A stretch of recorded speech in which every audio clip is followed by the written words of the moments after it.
Warning: the following episode discusses graphic content some audiences may find triggering. Content includes, but is not limited to, sexual assault, domestic violence, illegal drug use, and suicide. If you or anyone you know has been a victim or in need of help, please reach out to the appropriate parties or contact your local authorities. Please remember, I hear you, I stand by you, and you are loved.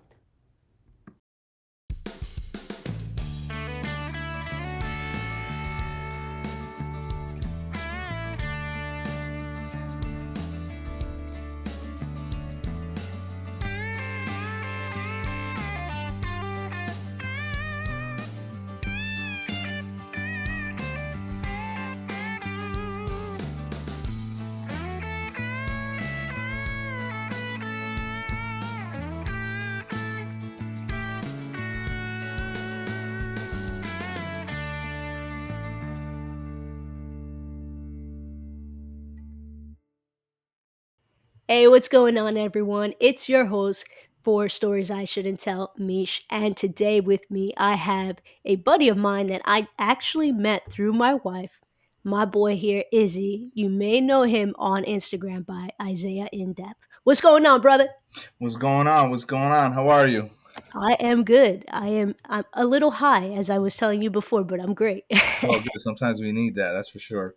Yeah, man. I was telling you before we started recording. I said, yeah, let's just start. But yeah, I had a half day for work today, so I was like, all right, let me just while I'm getting things done around the house, have a little, and that's it. Mellow out. Nothing wrong. Yeah, That helps. chill out, man. It sets the mood sometimes.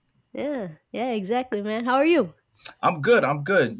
Today's been somewhat of a busy day already. I want to make sure that I had time to make sure I speak to my homie, and Thank you. let's we get into some depth about some things about myself, about what else we can improve on Yeah, in overall absolutely. aspect. Well, so that's it's funny that you say, uh, all those things that you mentioned, because one of the first things that stood out to me when I met you was I can't believe Gigi has a friend like this. Mm. Like you are so there is so much to you, man. You are super intriguing for the way that you think, how you speak. So I was like, yeah, man, this is my kind of people. I definitely want to talk to you. And then you started actually doing it more on Instagram. So, I became a fan and I'm like, yo, some of his concepts are pretty heavy. So yeah, let's Mm. talk about it, I man. appreciate that. I do. Yeah, absolutely. Have you always been that kind of deep thinker? Yeah, for the most part. So I think what kind of triggered that is like, so me growing up, I grew up without my dad, so it's just been me and my mom. So a lot of times growing up, I grew up like having to figure out everything by myself for the most part.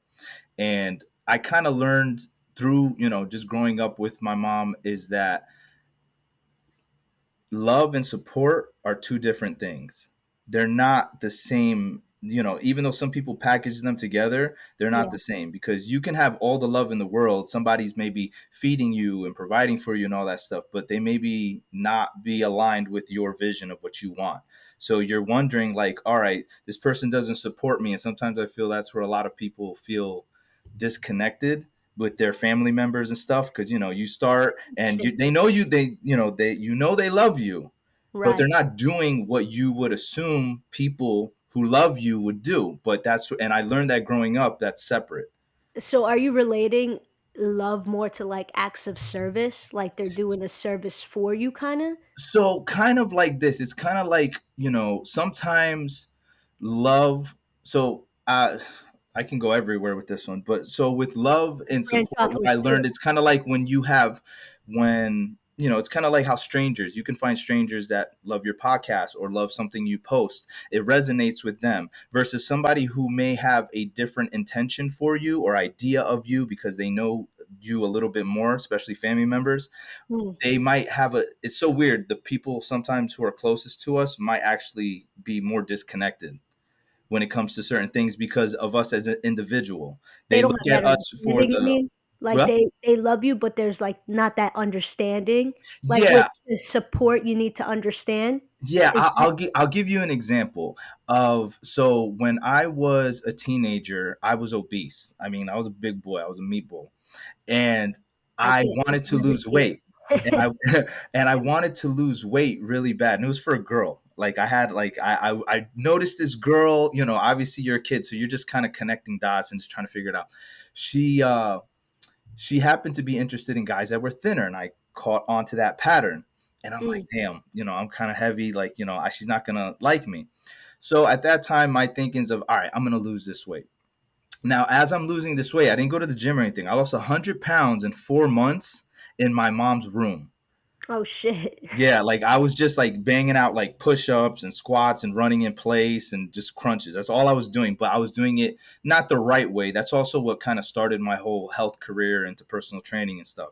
But in that meantime, where I learned the love and support thing is while I'm on this pursuit and I'm trying to lose weight, my mom, uncles, cousins, they'll see me, you know, busting my ass in my mom's room, Right. and they're knocking, you know, they're making fun of me, like, stop, why are you doing this? Blah blah blah da, da, da. And I was like, in my mind, I'm like, if I want this, so I'm doing it. So I don't understand. And then it took me a while because once I reached the goal, everybody was praising me. Everybody was like, "Oh, you lost 100 pounds. I'm so proud of you." Blah blah blah. And I'm like, throughout that whole time of me busting my ass to do this, you were discouraging me. You were trying to give me junky foods. You weren't respecting that I was trying to like avoid certain things and do all that stuff so I could lose the weight. I knew you loved me, but that's where I learned that separation of support and love. I knew they loved me, but Mhm. they didn't support what I was trying to do. Mm. Mm. And I feel like that's sometimes like you kind of, when you want something, you kind of have to tunnel vision yourself. You have to make sure that you don't allow even people who love you, you know, whether it's fake or real or genuine, whatever, it doesn't matter. Don't allow their biases of what they think is right or wrong deter you from what you're actually trying to do. Because at the end of it, they might praise you for accomplishing that thing. I got a question in regards to that, just Go because for like it. you're making me think, right? We were talking a little bit earlier about how generational there's a lot of differences, right, between Yeah. generations, and specifically we spoke about how I'm first generation. My parents are both from South America, Yeah. right? I feel like If you're anything like me and you have been active your whole life, you probably suffered some kind of injury. Maybe one that still gives you some trouble and just won't go away. I want to share with you a product I've personally been using by Amino Asylum. This site is great. They have all different types of peptides, but the one that I love to use is their BPC 157. Specifically, BPC stands for Body Protection Compound and is used to promote the healing of different tissues, including skin, muscle, bone, ligament, and tendon. This stuff is great. Since using this product, my knee has been holding up through some tough workouts. BPC 157 is just one of the many peptides available on the Amino Asylum site. What I love about using their products is they take pride in bringing industry best quality and pricing. You can save yourself some additional money by using code MEESH at checkout. That's MEESH at checkout to save 20% on your orders. Please note you must be 18 or older to access the site.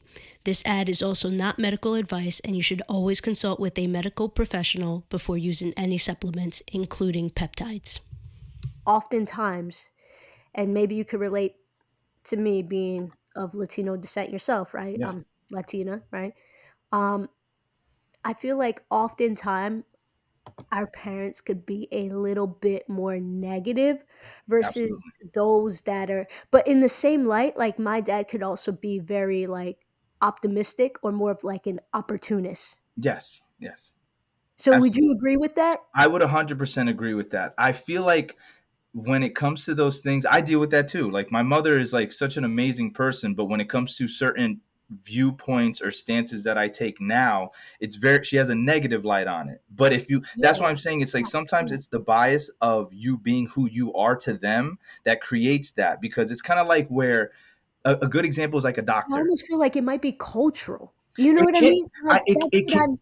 I feel like it's cultural to a degree, but I feel like the more that I've engaged with other cultures and people, like I'm in management, so I deal with a lot of people, and I having these conversations, I see it is cultural, but with different nuances.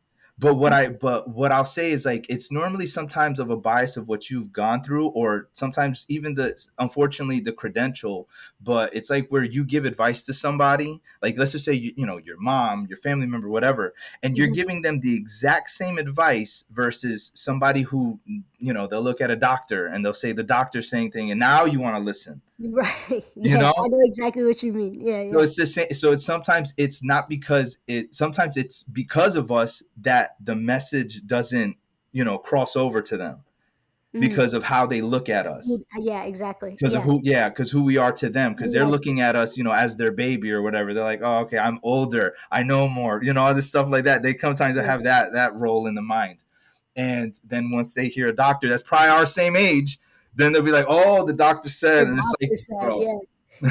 I've learned that my parents, I feel like they've become a lot more dependable on me though. yeah, Once they realized that I was responsible and they can rely on me. Like yes. I think to them I am the more responsible sibling, right? Yes, yes, yes, So, absolutely. And responsibility, and sometimes, because at the end of the day, our parents are still people. They've just been on this earth a little bit longer.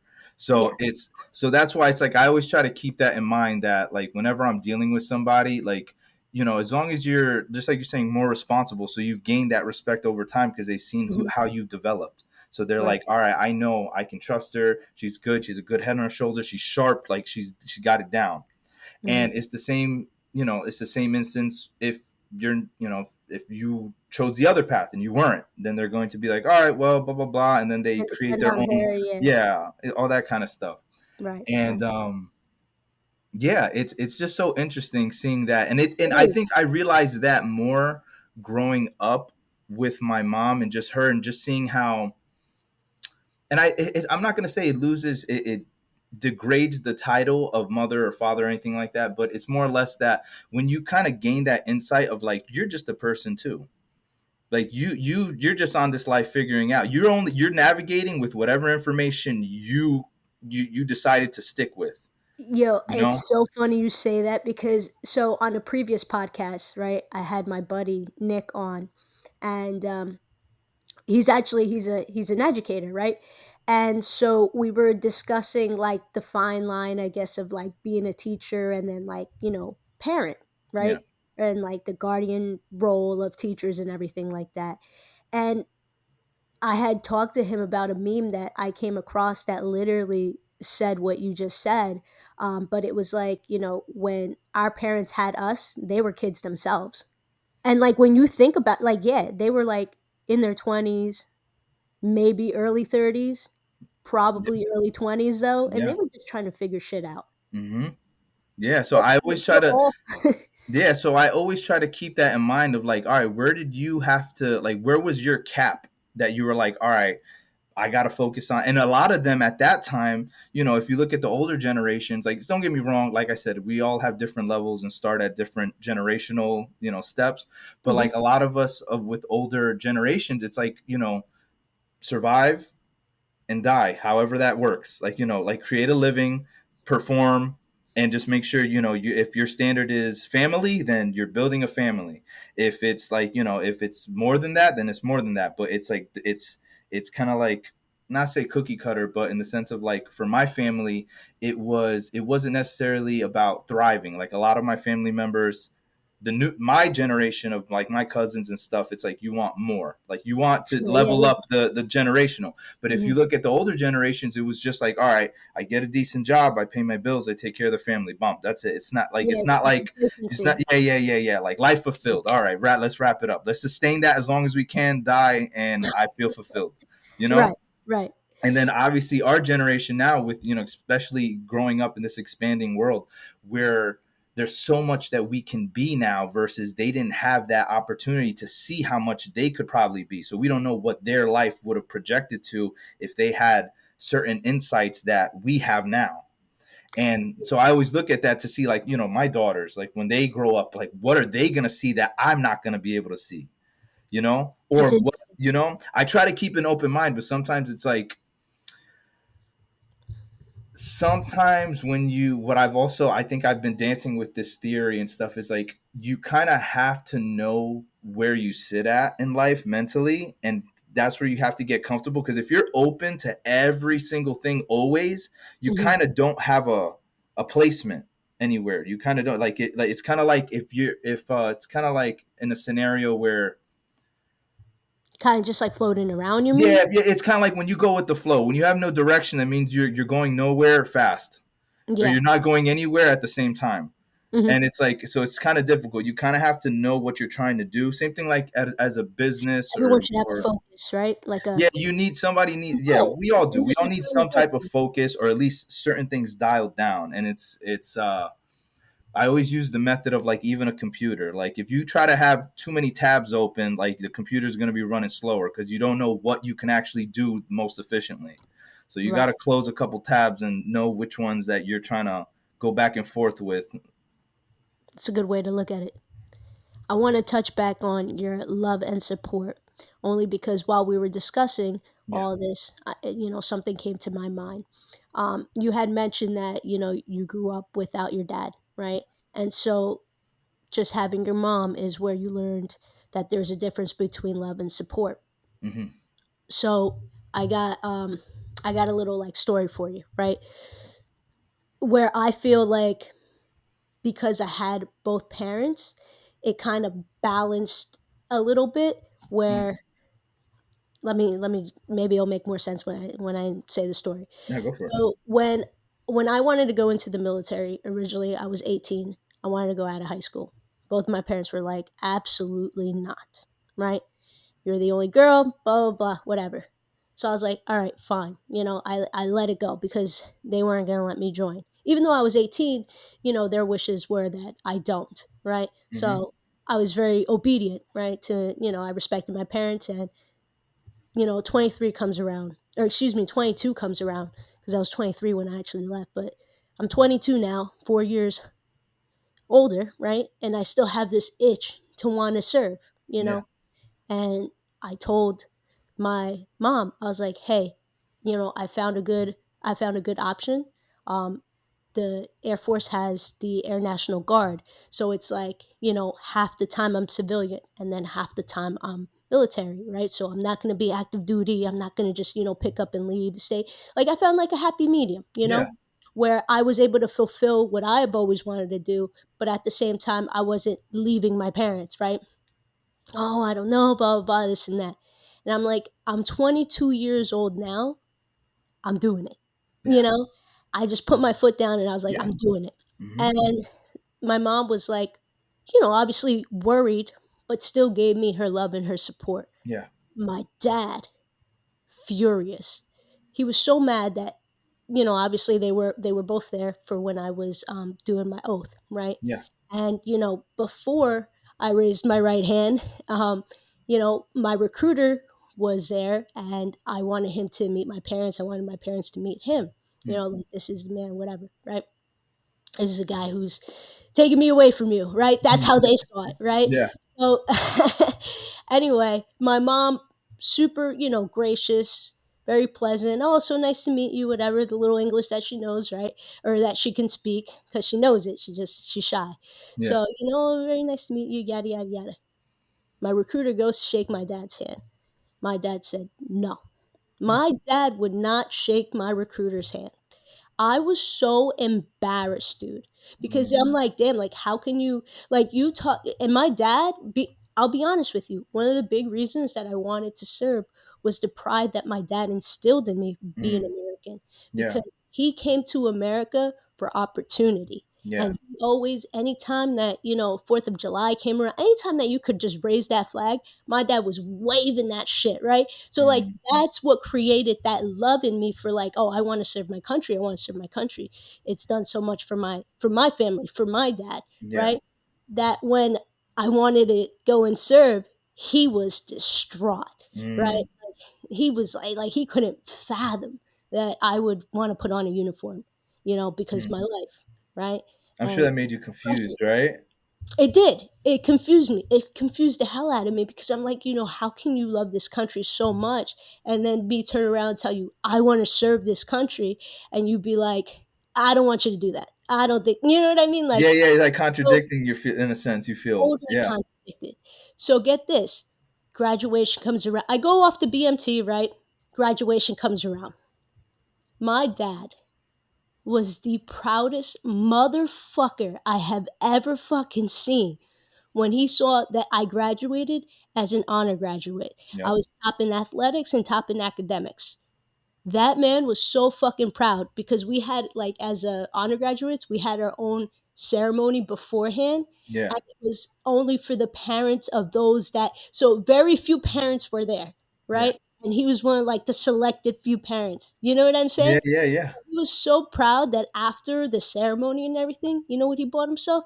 An Air Force Dad hat.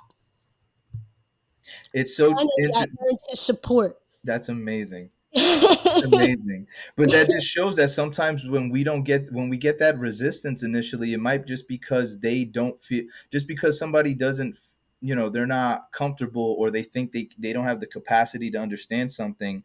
It's not until you kind of, sometimes we have to be that change, and we change them, and then they're like realizing, it's like, taking that jump, that leap of faith, and they realize, oh, it's not as scary as I thought. So it's Right, that, right, so it's the same thing. So if you're taking that chance, and then you do that, and then you just prove to him, and you made him realize about himself, like, oh wow, this is actually amazing. right. And it's exactly, that's the port, and I love that. I love My that. question to you though is, do you think, like, had you had maybe a counter figure to support you, do you think that your mom would have changed her mind, like, maybe before you achieved what you achieved? You know what I mean? Like, Yeah, I think if I had a fatherly figure, well, it's kind of tough, because you know what, and not every fatherly figure or every person that's going to be in your life is going to maybe line up with your goals too, because there are plenty, that's what I'm saying. It's like, that's a beautiful thing that you had that, and you had that outcome, but you created it, and you have to give kudos to yourself. You created that change in him because you were like, I took that risk on myself, and I right. got that outcome because I wanted that. And sometimes when we allow things to be fear based, whether Mhm. it's our parent, like the parent being, instilling fear into us, or us being fearful of what are they, other people are going to think. And then you never know. And then ends up becoming of like, all right, well, rather be safe than sorry. But then it just becomes a wandering thought. Right, right. And, and so I feel for me, like, thankfully, even though my father wasn't in my life, like I've known that he's from others that have met him and came across him, is that he was a very intelligent man, very determined. Like when he wanted something, he got it.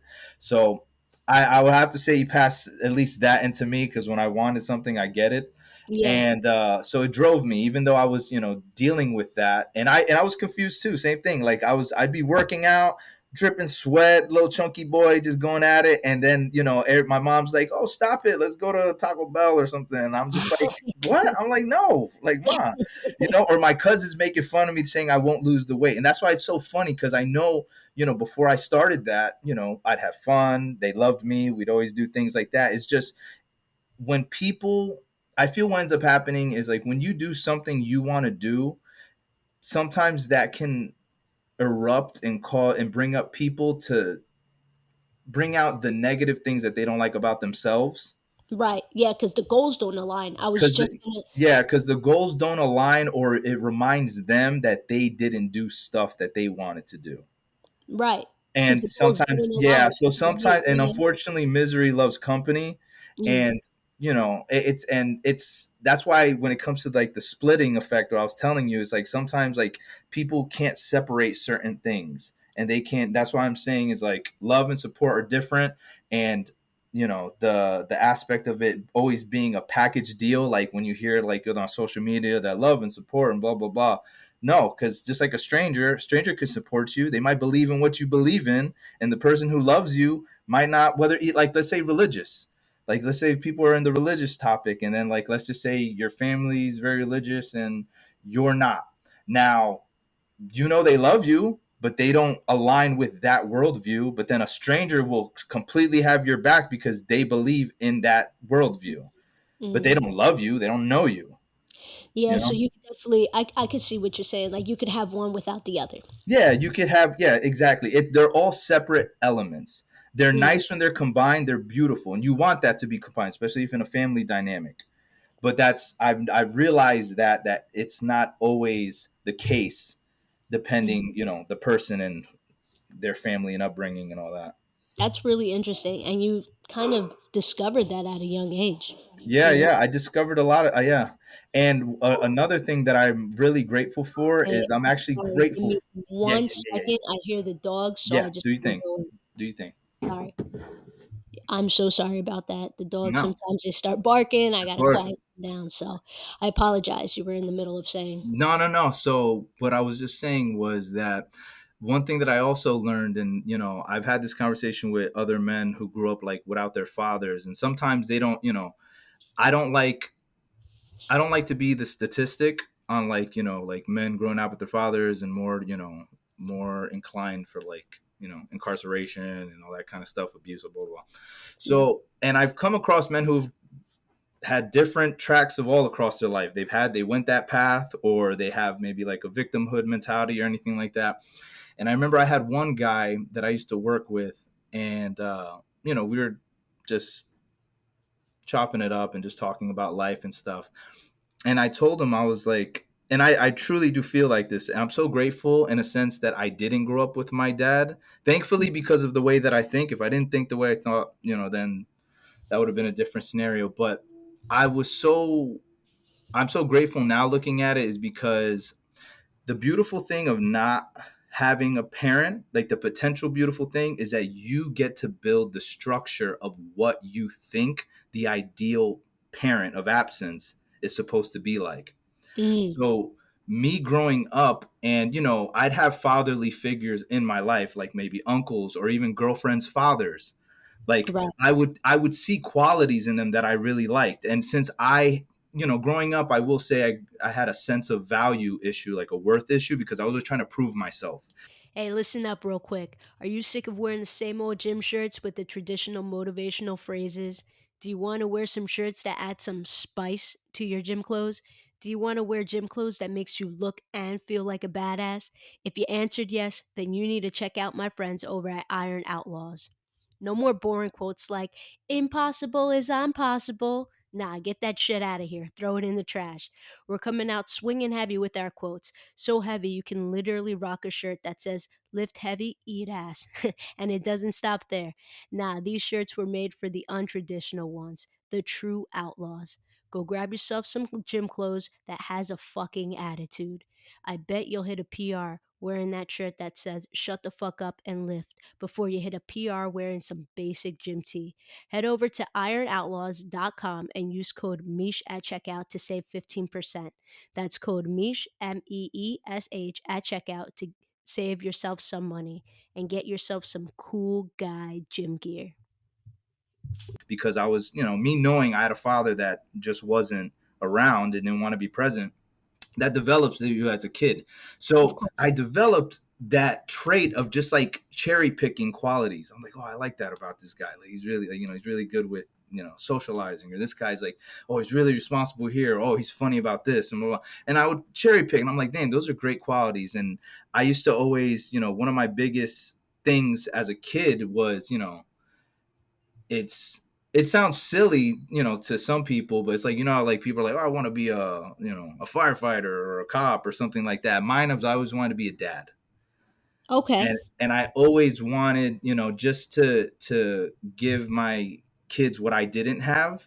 And I always try to work harder on building like a good base mental structure so I could pass it on to them, not only to not make them feel how I felt growing up and letting know that no matter what path they choose, I'm there, but also make sure that I have a lot of insight to share with them, so I make sure whatever path they do choose, that I'm actually a support, I'm actually a guide with them, not just, a cheerleader, Right. you know? Right.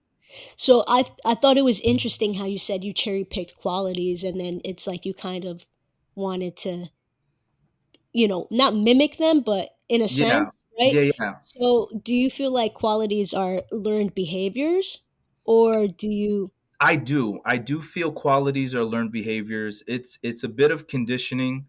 You know, everybody's life is just an echo of someone else's. That's very interesting because I feel partially the same way. Yeah, it's interesting. Like, one thing that I've learned so far, like, we I don't know, are you familiar with epigenetics? I'm not. No? Okay, so there's You hit genetics. on it a little bit, but Yeah, so genetics are like, and this is, I'm still diving because there's still more research that are going on about it, like the data of what's actually being transferred to us as, when we're born. hmm And sometimes it's, we think regular hereditary genetics of, like, oh, we look like our parents.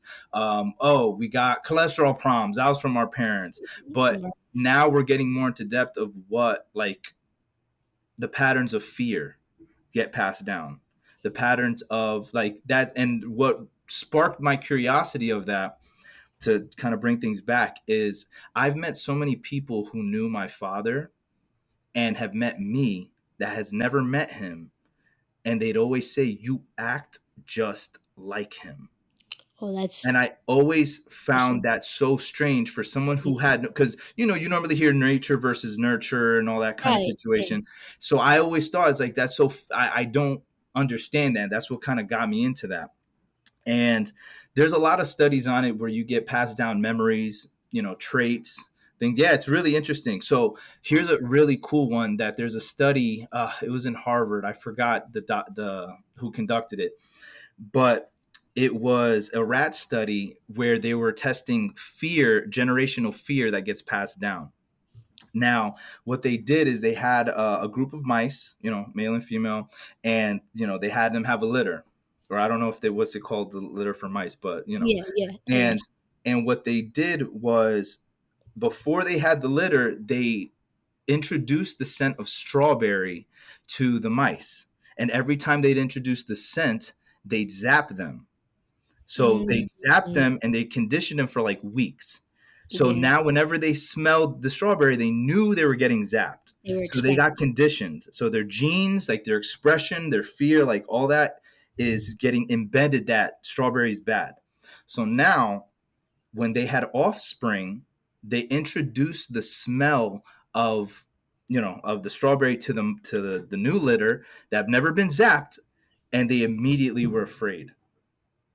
Wow. They were afraid of the scent, even though they have no It's like clue it about the sap. reconstructed the genes. Yeah, their reaction, and it's funny. But the thing is, the cool thing about that is they did the study in reverse, where they did it again with the parents, and they did the strawberry thing, but they didn't zap them. So they conditioned them to trust that it's not going to zap them anymore.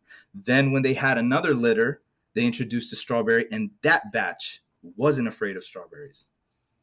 That's so crazy. And that's the kind of stuff where it's like, it's, I'm no neuroscientist or anything like that, or biologist, but I definitely love the field.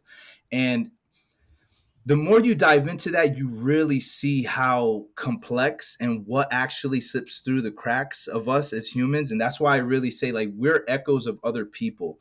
And how I've kind of simplified the idea of it is, we don't start life as a blank canvas. We started as a coloring book.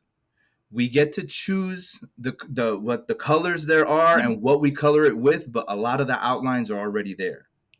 So it's so funny. This goes back to a quote, and I'm gonna butcher the shit out of it because I remember it was actually in a book that this girl in high school, she was obsessed with the book, and it was like something along the lines of, I am not an individual. I am a piece of everybody that I've ever met or spoken to. Kind Okay. of like, yeah, Yeah, so yeah, it was yeah. like along those lines, but I've always loved that because I thought it was so wise.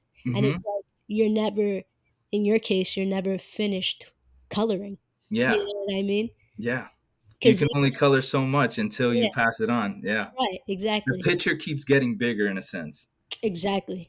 Or there's more pages. Yeah, You yeah, know? exactly, exactly. Either way, people want to interpret it, and that's the cool thing about it. So it's like, and and then obviously using that same analogy, it's like whatever we color it with and whatever we decide to do with our canvas or our pages and give it to the next offspring is what determines how much they can or can't color things in, you know? like taking care of our health and not, things like that.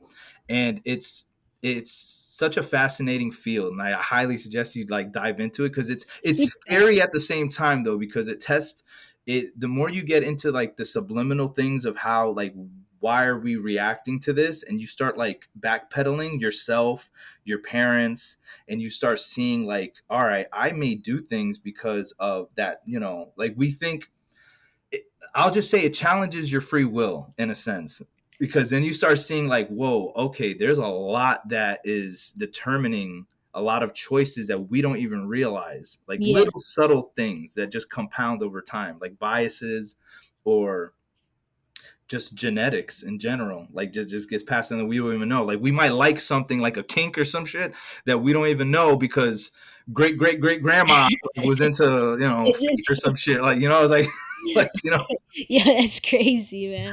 and it's wild. It's so funny. Like when there's a good book that it's from Dr. Robert Saborski, I think his name is. I'm gonna butcher that, but it's called Behavior, and it Mm. talks about like, just the evolution of us in psychology and how we're wired, and how those echoes of evolution and genes and ancestry like play a big role in determining on how we navigate and move in the world too. And that also was the that where I simplified that, because sometimes, obviously you don't want to, it can get a little bit morbid when you kind of like, damn, like I have no choice, like I gotta Yeah, have some, I gotta right, make some right. calls in this, but it's definitely determining. And I say, like, as interesting as it is, it's a bit of a balance and struggle, because when you dive too much into that, then you're kind of like questioning reality in a sense, your own. I'm sure. But it allows you, one thing that it does, what's allowed me to navigate others and their reactions and how they do things, because and respect it even more. That's one things it's also taught me. So like, when somebody's disagreeing with me and seeing how much they're reactive towards it, me knowing what I've learned from that and knowing those echoes or something like that, sometimes it's a reaction might not even be what the person really abides with. That's why, like, you ever done something and you're like, why the did I do that? Yeah, What do I yeah, do? It's that regret, because that's not really your default. You just reacted to it. And it's like right. something that, some people do or don't reflect, and they're like, I gotta work on that. Like, that's not really me. I don't like how I did that, but I did that. So, you know, Yeah. but yeah. And then there's the people that, say, well, I did that because that person bought it out of me. Yeah, You know what exactly. I And then it mean? becomes more of a like a fishing hook type of, and then they end up like they brought it out of me, and it's like, no, it was in you. You Yeah, just that was, like you never realized it. yeah, it just came to the surface. Yeah, exactly. So I want to touch back on something in regards to the, learned behavior and stuff.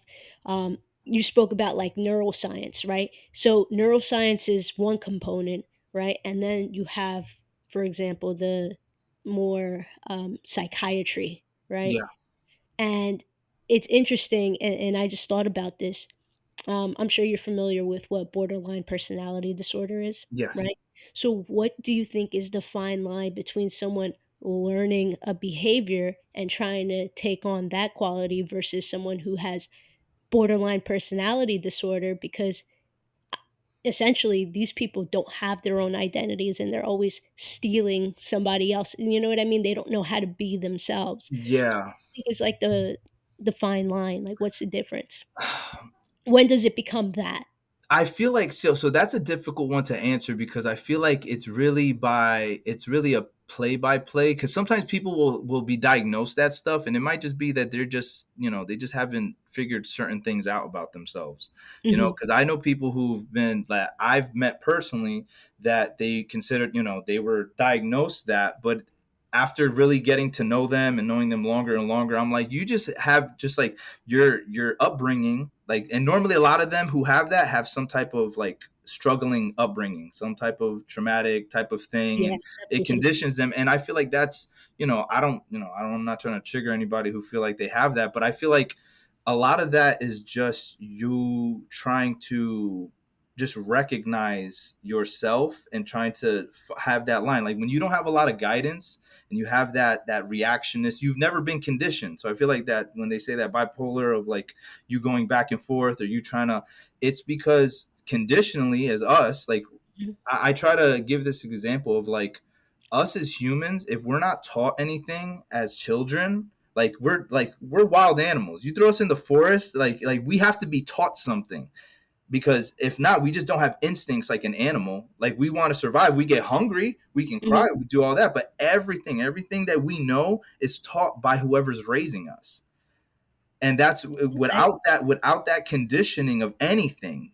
And that's where it's like, if you're taught bad things, or not how to react to certain things, and just being thrown certain situations, and that's all you know. And a lot of that, I feel like reactiveness, if you're always being yelled at for doing something wrong, you're not taught about, you're being reactive to being yelled at, rather Mhm. than being yelled at with maybe also the solution attached to it. I Like hear if you're what yelling you at a mean. kid and you're just saying, "Oh, you're so," if someone's yelling at the kid and reprimanding them, "Oh, you're stupid. Why the fuck?" Blah, blah, blah, and Mhm. that's it.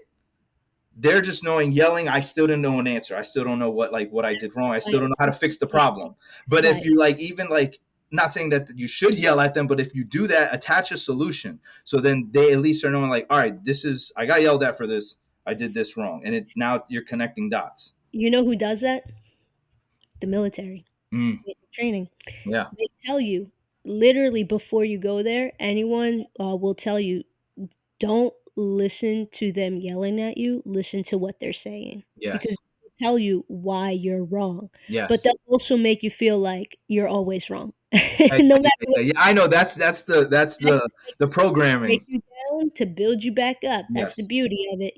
They Yes. want you the way that they want you. Yes, Um, exactly. And that's also and why like certain reprogramming, people can, yeah, it's the programming. And that's the why sometimes, reprogramming of your brain. yeah, and that's why Mhm. some people struggle when they get into the military. And some, some don't as much, because they're either used to it or they're not used to it at all. So then they're either getting agitated by it or whatever, Mhm. and they're reactive That's why because, I did well. yeah, My dad is very much, and I've mentioned this on my podcast before, he was very militant for somebody who was never in law enforcement or the military. It's yeah, just how he's just very strict, yes, right? yes, And he was yes, also very organized.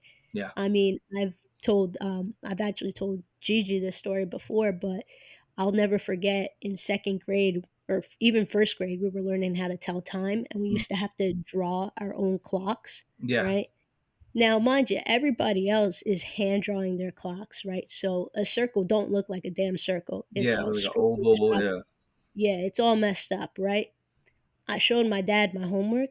Yo, he beat my ass because the circle. He was like, "That's a circle. That's not how you do it." Ba ba ba. yeah, yeah, yeah, Hit the shit out of me. I told you how you're supposed to do it. You're supposed to use the compass. You remember what the compass is to yeah, draw a yeah, yeah, perfect circle? yeah, Well, I was sitting there fucking drying up my tears, redoing my freaking. I had to use the ruler and line up where the 12 and the 6 was. From there, the 10, the 2, and then yeah, fill yeah, in. yeah. Yo, he was like that. But And so I guarantee you and I don't. killed it in the military, bro. Yeah, I was already used to it. yeah.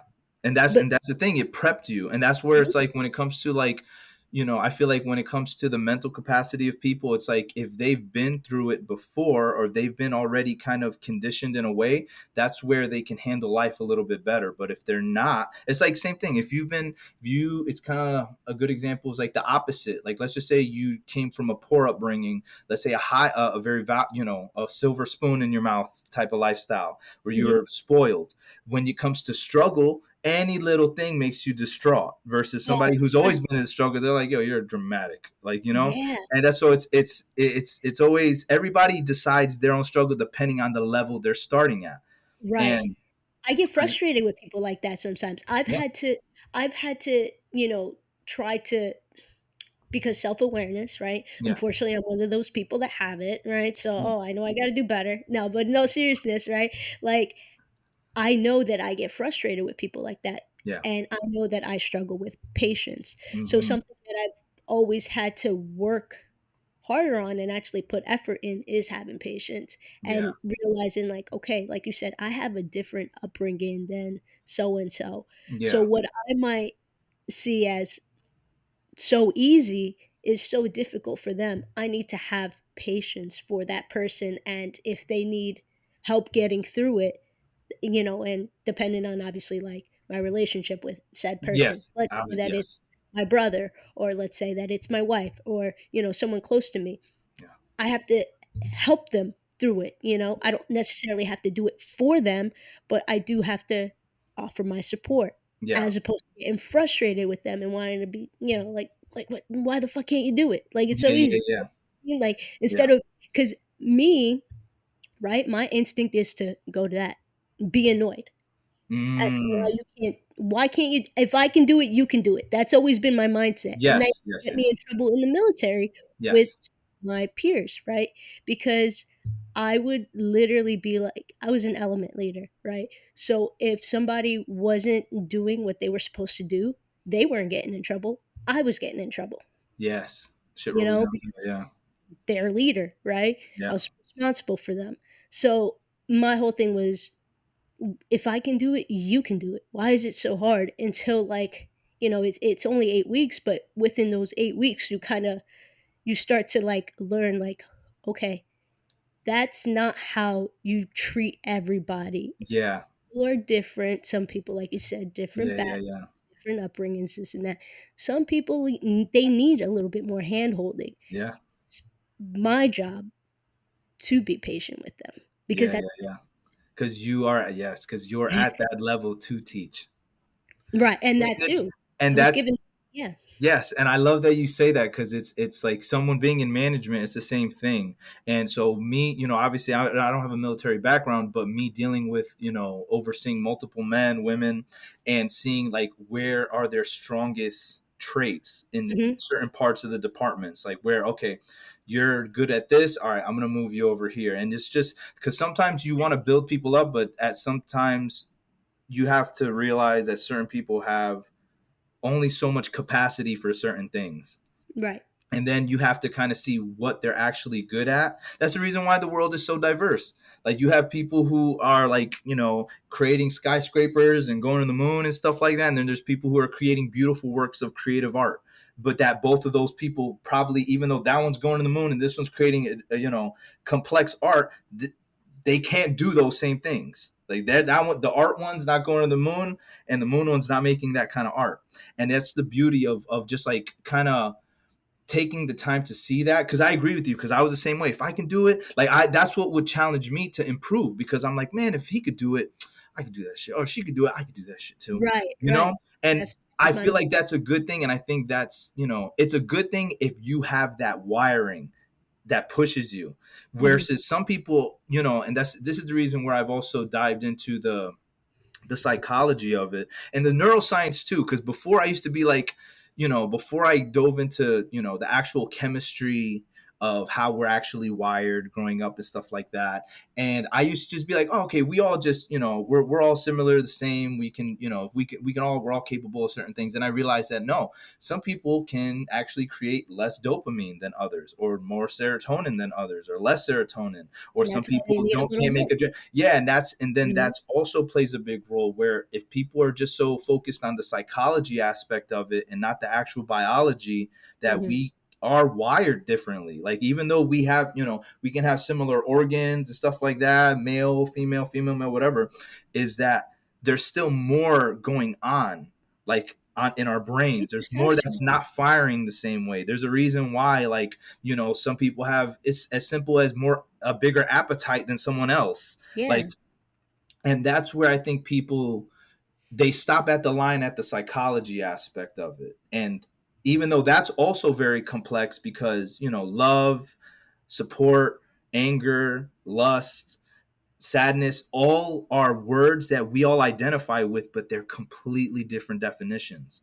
Yeah, for each individual. Yeah, for each individual. And that's where it's like, because that's why, like, when you could read a story, let's just say, I don't know, like a 50 Shades of Grey or something, and the girl's reading this. Now, these scenarios, these provocative scenarios are like popping up in their head.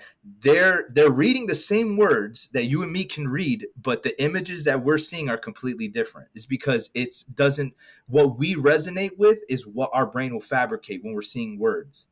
But then when it comes to what we actually see, then that's when we'll get confused. Like if somebody's like we're doing something loving, because our mind, we're doing an act of service for whatever, I'm just giving an example, and then we Mhm. get the reaction we weren't expecting, then it's like does not compute. And you're like, why? Right, Because we're yeah. so focused on our list. Sometimes we're so Mm-hmm. focused on what our checklist is. And I learned that growing up, like when I was dating, that I would, my mom would teach me, all right, girls like this, and be like this, and blah blah blah. And I would check this out, and then sometimes I wouldn't get, certain outcomes that I wanted. And it made me realize that, like, even not everybody's cookie cutter. You kind of have to, like, even though the checklist of like the standards of like society, oh, you got to be nice, you got to smell good, you got to do all this. No, you have to get a little bit more in depth and seeing what are their unique checklists. Like, what do they define? And the only way to do that is you got to get interpersonal. And same thing with my managing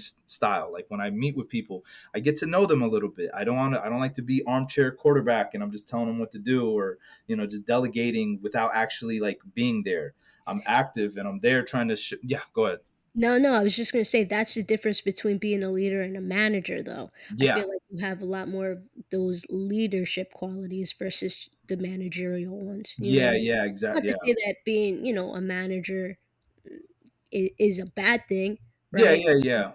There's levels to it. You There's know. levels. And normally, and what Mhm. I've learned from that experience is that being on the ground, like just starting being an actual worker and Mhm. then working my way up in the ranks to become management, that's what allowed me to get more transparency and a better rapport and building better morale, because I've been there. I know what a shitty manager is like. I know what someone who doesn't know like how to work with people are, versus other managers that, like my own colleagues, that would be managers who have never really been on the ground before, and they just, whether rolled into school or they just got lucked out, whatever. I see them struggle when it comes to the personal skills, or having somebody wanting them to do something, but it's Mm. because they don't like it. Could be the simplest thing, because that's what happens. It's like when you don't like somebody, or you're not in the mood. What do? You play dumb. Like, I don't know. I'm like, it's like, it's and it's just because somebody maybe doesn't like you, or you don't actually take and it could be the simplest thing. Take the time to just get to know them. I had one of my guys. One day I'm just, I'm doing rounds and I'm just making sure the department, all the machines are running and everything's good. And he pulls me over, and his name was Dave, and he was like, "Hey Isaiah, come over here, blah blah blah." And I'm just thinking there's a problem, and I'm just like, "Oh, okay." I'm like, "Oh, what's up, Dave? You need something? Like, just let me know, blah blah blah." He's like, "No, I just wanted to tell you, don't change." And I was like, "What do you mean?"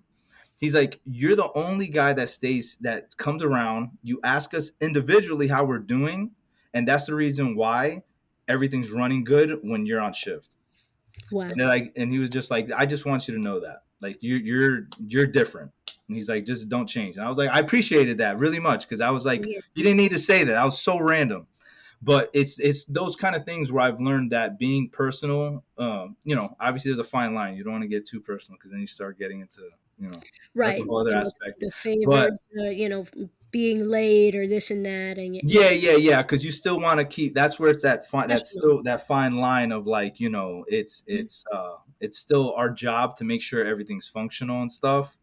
And I feel like that's the same way when I feel like every relationship, in a sense, is some way. Even a relationship, like, it just because you're comfortable, that doesn't mean that that I can slack off on myself, because then that compounds also. Like, just as positivity can compound, negativity compound. Like if you get too, it's like it's kind of like this. It's like, this is just a small example. It's not always, but kind of like when somebody gets into a relationship, they're too happy. They're happy. They're loving Mhm. everything, and then they both get, now they're gaining that happy fat weight, That happened to and me. now, you know, and Mhm. then now sometimes if one realizes it and the other one's like, well, I don't have to change. Like, just love me the way I am, blah blah blah, and then one will lose weight, whether the male or female, and then they end up I leaving gotta each other. stay hot, yo. I joined the gym right away.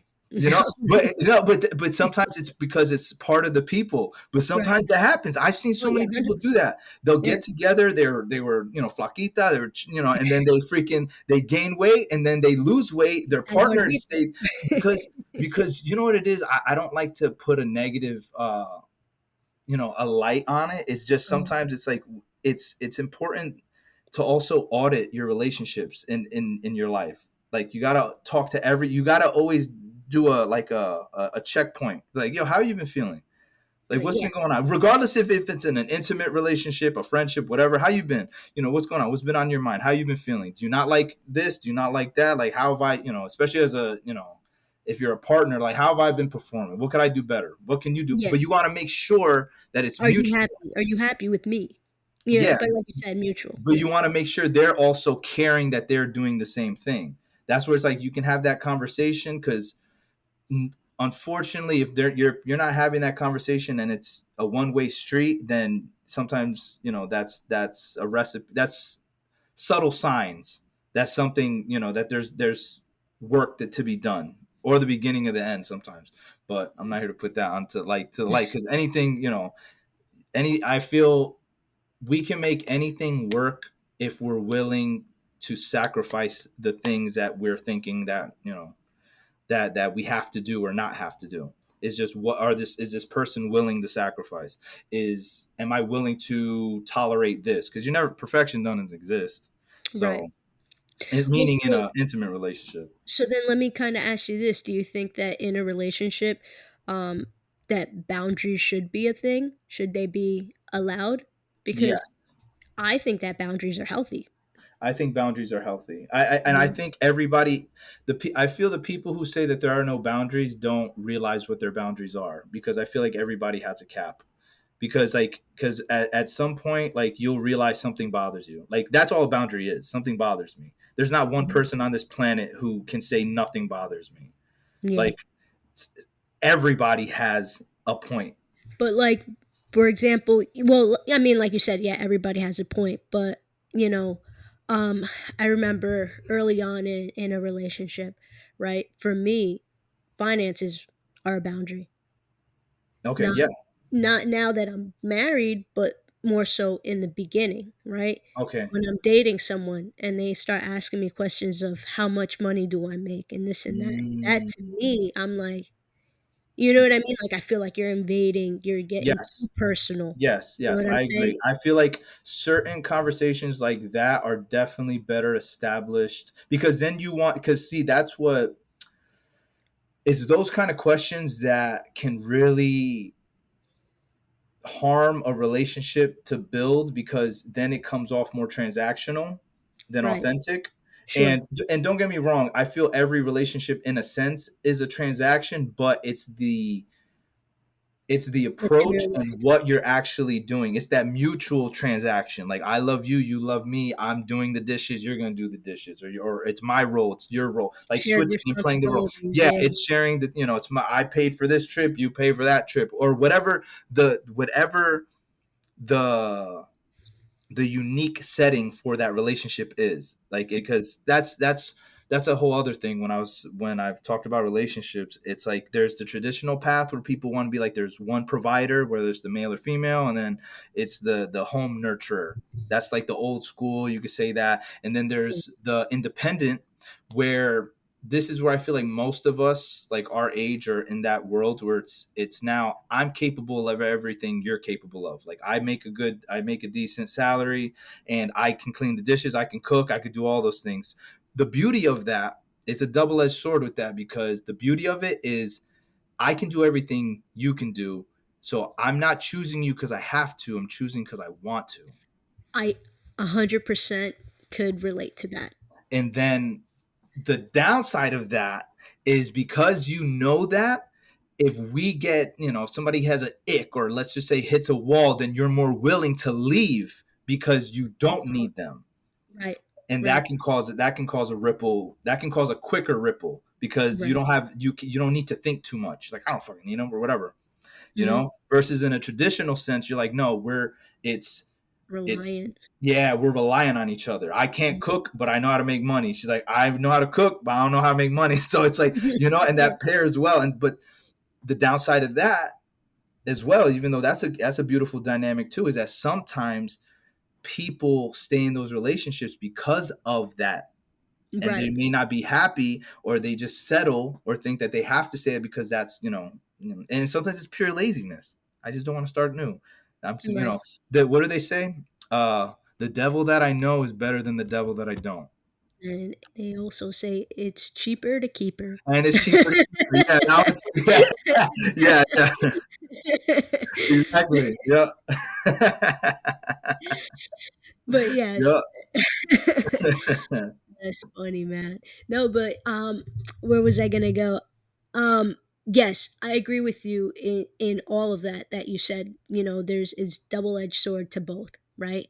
And so in my marriage, I know that I want my wife to be independent, but not because I'll ever leave, Yeah, yeah, right? yeah. It's what if something happens to me? I need to know that you're going to be okay. You Yes. know, like because my whole thing is I love being a provider. Yeah. I love doing things for her, Yeah. right? Sometimes do I want her to, get up and, warm something up in the microwave for herself because I'm tired? Hell yeah, of Yeah, course. yeah, I'm yeah. human, right? Yeah. Like I also love when she's like, "Hey babe, can you pour me some soda?" You know what I mean? Yeah, Like yeah, yeah. whatever. Active I service. mean, That's your love. And that's also this. knowing your love language too. Like if you like to serve, then you want to be, especially if we're like us growing up, if we're wired to be pleasers, and our person is that way, like obviously not taking advantage of us, but Right, like, right. but they, we're that That's how my willingness. mom also showed me that she loved me. Yeah. She always did things for me. She would just Hmm. do my laundry. I remember when at this point I was already an adult and I'm like very independent, right? Yeah. And so when I would come home from the military and she would be like, "Oh, like can give me your laundry. I want to do your laundry." And I'm like, "Nah, like I'll do it tomorrow." You know what I mean? And then Yeah. like she would just do my laundry and have it folded and ready for me, like or pack me my lunch. You know, Yeah. like these little like acts of service that were Yeah. so loving to me. The sweet Even though I'm nothings. Yeah. right, exactly. Even though I'm very independent, like that was just her way of showing me that she loved me. Yeah, and it's so funny that like I don't know if you realize that, but like as you like got older and dated, like when someone wouldn't do that, and you'd be like, have you ever been at those moments like, man, that was a great opportunity that you could have did that, like for me, like that, and you did it. And I'm like, You damn, showed me that you love me and you did have you ever it. done, have you ever never no Yeah, relationship that yeah, yeah, of course, like growing damn, up, you like could have did that and you didn't. Damn, yeah, for real, man, like, damn, that was an open opportunity right there, and that's you funny. didn't take it, I feel you like we know? all because if we're used to certain patterns and certain things, then like we're in another relationship, it's not well sometimes we expect it. That's like what happened to me, like a lot of past relationships I broke up with them.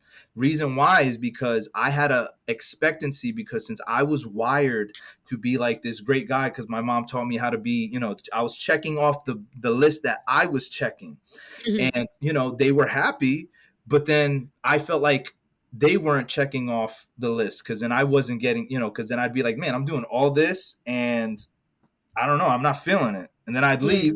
But that was my problem with learning at the time, was, getting more in depth with the communication of knowing your unique checklist of me telling you what I like, not expecting you to know how to Mm, do it already.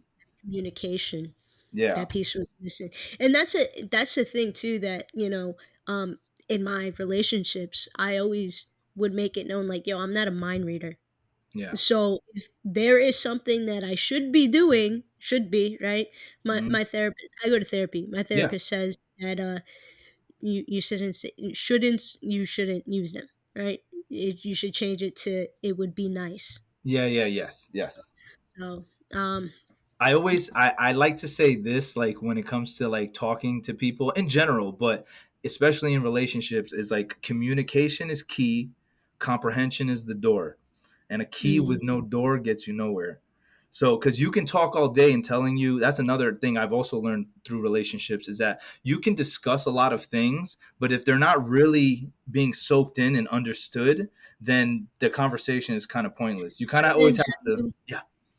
go ahead. I'm sorry, No, finish. then I was just saying, then after like you have that conversation, you should follow up at the end, because sometimes we I was gonna nod. ask you that. Sometimes we just nod like, yeah, I get it, blah blah blah. No, be like, what do you understand? What did you understand what I just said?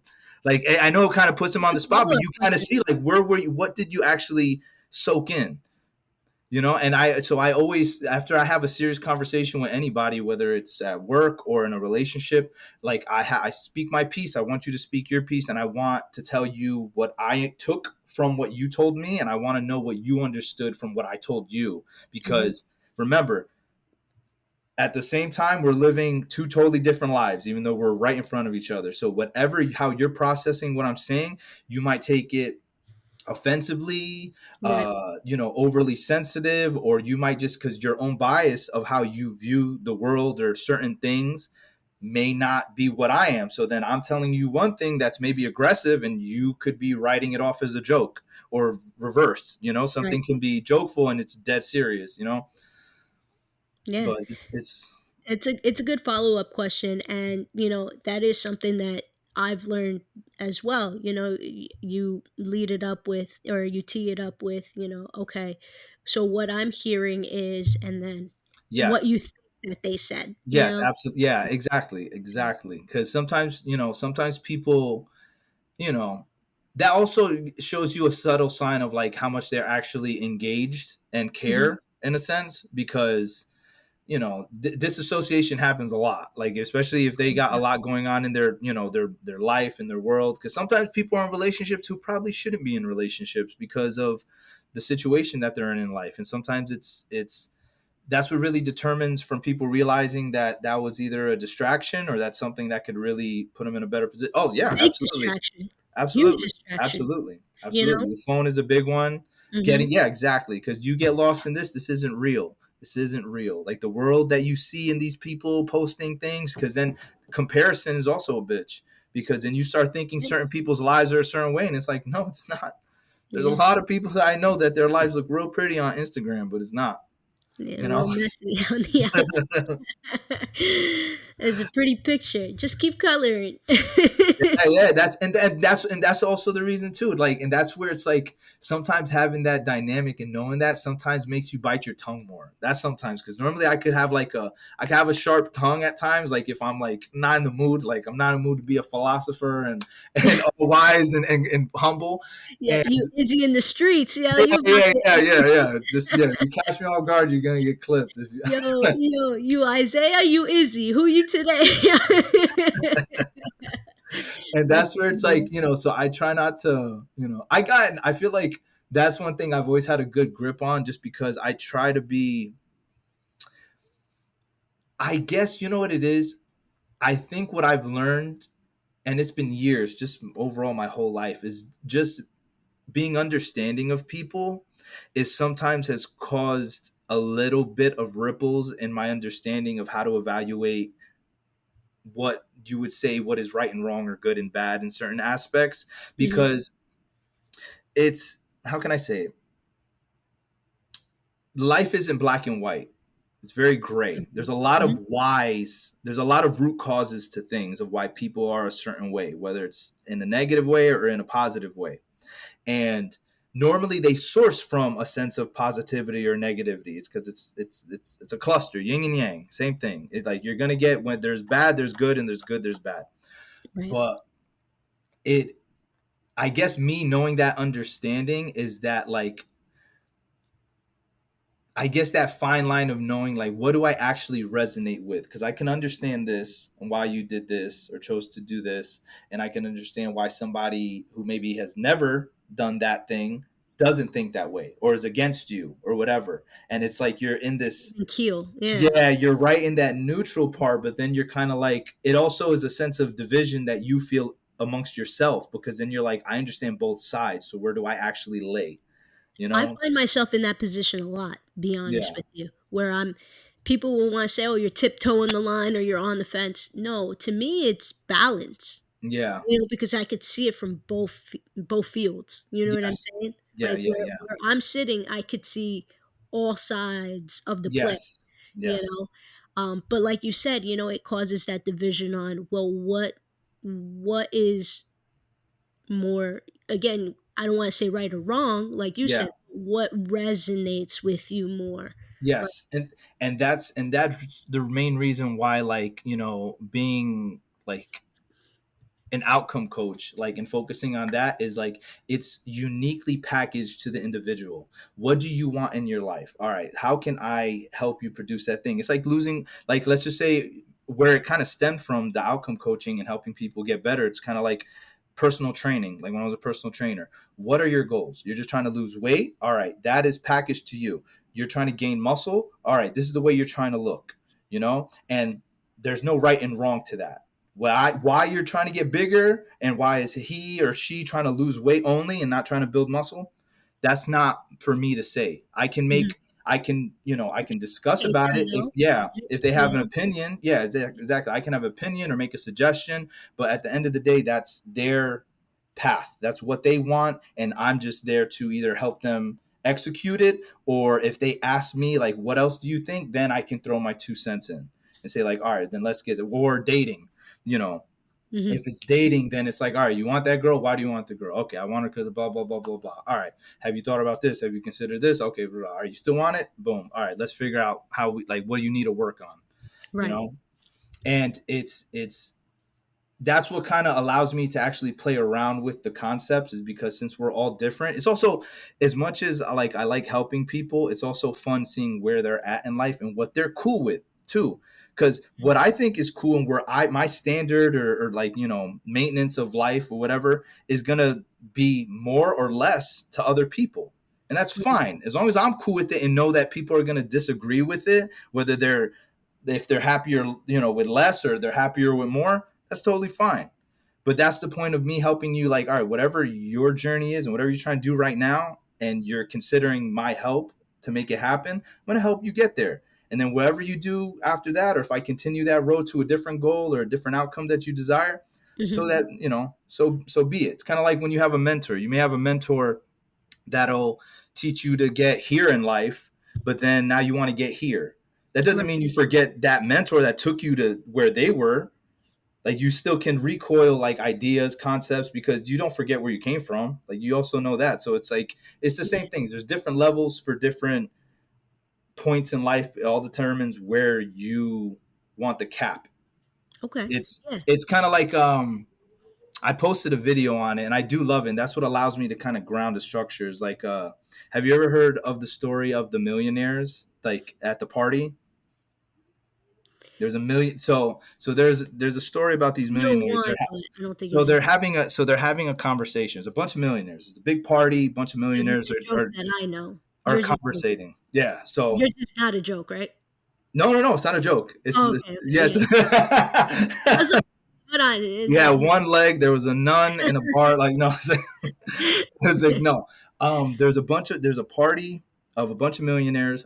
They're all discussing their businesses, talking about like their accolades and all the things they're accomplishing, all the stuff that they have.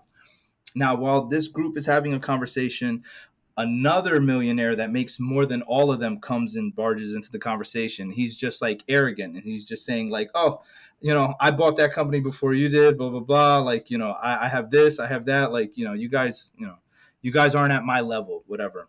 Right. So he walks away, arrogantly, full of himself. And then one of the other millionaires that was in the initial conversation, he looks over and he's like, "I have something that he'll never have." And the other millionaires look at him and they're like, "What is that?" Like, he has more than all of us. And he's like, "Enough." That's powerful. Wow. Yeah. So that's Wow. one thing that always keeps me, like, knowing where you want to be at in life and being comfortable Kind of there. grounds you a bit. Yeah, exactly. Hmm. Because I feel like if you're always chasing and you're always chasing the top, but the top might never exist for you, so you're always Right. just chasing things.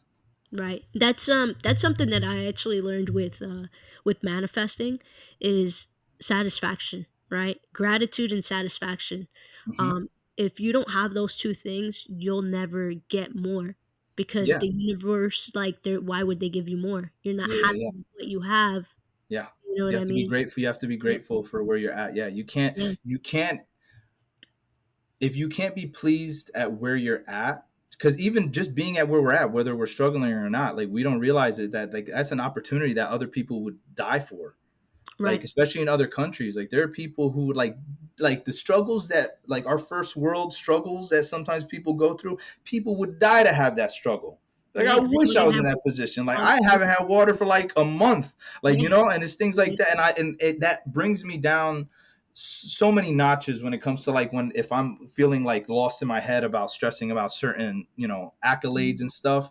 But at the same time, it motivates me more knowing at the same time that there are people who don't have the opportunity. So I don't want to waste what I have. That's really good. I want to touch back on the outcome coach, excuse me. Yeah. So I've never heard of that before. I know I saw it on your profile, but Yeah. I'm interested in, is it more of like you helping them navigate to what they're trying to reach, or is it just the execution and then they just kind of, or is it both? So it's a bit of both. So it kind of started where like initially in the conversation I was telling you I used to personal train. So it kind of started with clients that I would train, helping them lose weight and for whatever their purpose was. As at the time, I realized as I'm training them, a lot of them would just come to me more for conversations and they just want to like pick my brain and what I thought. I'd help them get the results. Oh, kids, maybe it was a girl, and I'd be like, I've been there, I know how that is. Or just trying to improve their health for their family, and not and I'd give them insight of like it's kind of like the scenarios of like you say you'll die for your family, but like would you lose weight for your family? Will you stick around longer for your family? Like Yeah. those kind of talks, and people would just resonate with me and I ended up helping them in other aspects, not only the losing weight part. Like a lifestyle So coach almost. yeah, exactly, like a lifestyle coach. And why I chose outcome is because I really wanted to hammer it because you know my main things that I've helped people along the way is normally their health, dating, socializing, because those are the strong points that I'm for myself in my own life. I'm very advocate on health. Dating, I think it's very important overall. I just it's more social dynamics, not just dating, but just like interrelationships with people like across the board, and just getting to know who you are as well, because that experiment of being better at socializing also teaches you a lot about yourself too and what your capabilities are. So I would help that. Like a lot of people that were dating and, I'd give them little subtle tactics or strategies to kind of build up their own confidence. Like a good one is Mhm. like I had a guy who's very socially awkward with like the opposite sex. Very, very, he's a good guy. He's so much better now. He's happy. He's got in a relationship. Like, I don't think he's going to see this. He was like an old coworker. I And hope he does, man. I That way, ended up, that yeah, I way you ended make up a helping success him. story. And I remember one thing that I told him is that he couldn't like he kept looking at like speaking to women like to the most beautiful woman that he thought. So he'd get like nervous and stuff. So I it sounds bad, so don't take in this. And I would have him do a tactic of like speak to females that you don't find attractive and just Mhm. get used to speaking to, because it still gives him the socializing aspect, Right? but since he's not, it removes the nervousness Mhm. at least cut in half because he's not attracted to them. Because like when you like somebody and they're attractive and all this stuff, you're worried about everything. You're like, you start panicking. Yeah. So I say practice that muscle, because socializing is a muscle. The more you do it, the more you realize is like this is another person living their own life. They're in their head too. Like I'm not the only one. And when you start realizing that, like we're all like all of us are have more things going on in life. Like this one situation isn't going to be like mind blowing to them, unless it's like some traumatic shit. But it's like, Right, but in the right. sense of like the interaction is going to be really simple. So if you think of it too much, well, that's a whole other thing when it comes to chemo signals. I don't know if you're familiar with that, No, I'm not. like the vibe.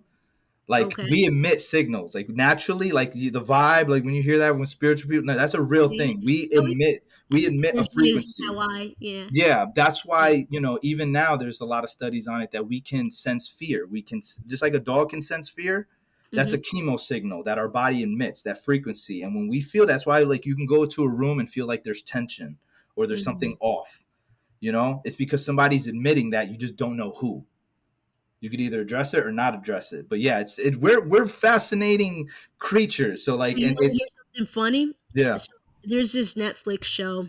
I started watching it. I can't remember the title. I'm so bad with titles and names and stuff. But it was pertaining like questions that you shouldn't ask, but they're asking those types of people, yeah, right? yeah. Different types of people. So one of them was like questions you shouldn't ask veterans. The other one that I thought was very interesting was questions that you shouldn't ask blind people. And one of the things that blind people said is they could actually smell emotions. Mm, And so when someone's angry, they smell bad. ran. Mm, I thought that was because they can't see that the person is angry, right? yeah, And, um, if the person's not speaking, right, yeah, then they can't hear the anger in their voice. yeah. They could smell it. Yeah, that's You like see? stress.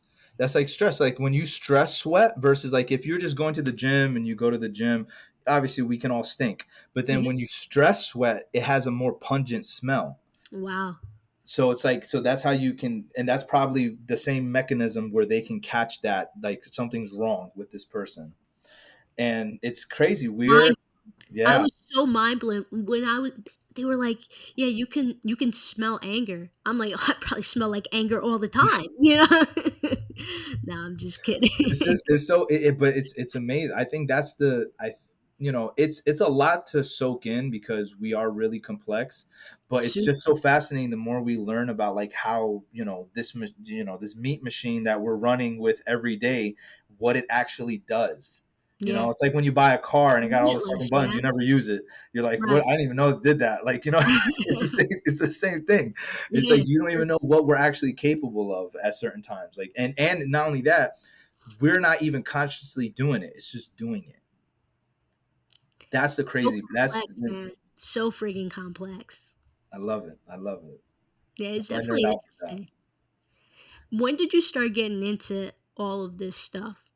Is this more your adulthood or was this out of high school? I feel like it was more of it was a compounding of things. It was so I got into health initially, like when I lost 100 pounds for that girl.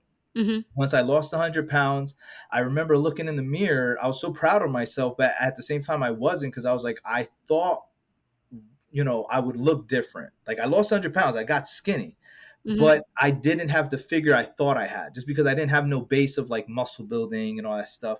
So Right. that's when So you were that just was started my journey of like, why don't I like mm, look the way I look? And then I remember I bought a nutrition muscle. and My everything. cousin gave me a muscle and fitness magazine. I started reading more about protein, and that's what Right. kind of started that. And then I started learning more, and that trickled into what I know now about health and fitness and getting really passionate about it. But then that also, Around what age was that? 15, Okay. So you were probably like fairly young. Yeah. yeah. So because I lost 100 pounds at 15. Yeah. And then when I got into that, after I lost the weight and I saw that the girl started giving me some interest at Mhm. that time, I was like, and it's so funny thinking back because then I didn't like her anymore because then I realized, oh, you shallow as Yeah, I was gonna say you you know, shallow. and then I met my high school sweetheart at the time, and she had uncles that were into bodybuilding, so they were big, and she was Mm, also tall. So she was like, "My," so I'm like, "Damn, I'm not getting taller right now, so I gotta like try to gotta beef get up or in. something, you know." Gotta And fly over here. yeah, so then it started that whole process, and then I feel like the neuroscience and the psychology is just more for a little bit of myself and and then also learning through my relationships on how much I was willing to calibrate myself for others. Mm, Like, because I was a pleaser. So I was very, very, that's why I'm saying, like, your relationships, whether, if you move with intention, you get to see what you're capable of when you want somebody to either love you or you want them to, just be part of your life or anything like that. And meaning, like, I'll give a little example of, like, my first high school sweetheart. She didn't like hair. So I remember she was like, I don't like hair on my arms, blah, blah. She didn't ask me to shave my arms, but I knew that she liked that. So I started shaving my arms, and it became a habit because I was wearing it for like, I don't know, 3 years or something like that.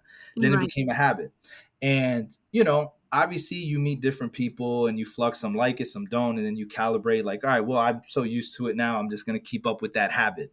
That's why Mm, it's so funny learning like those echoes of like, of how much conditioning even like later on in life, not just your upbringing, how much it conditions you to do certain things that you might have even forgot it's like every about. day we're.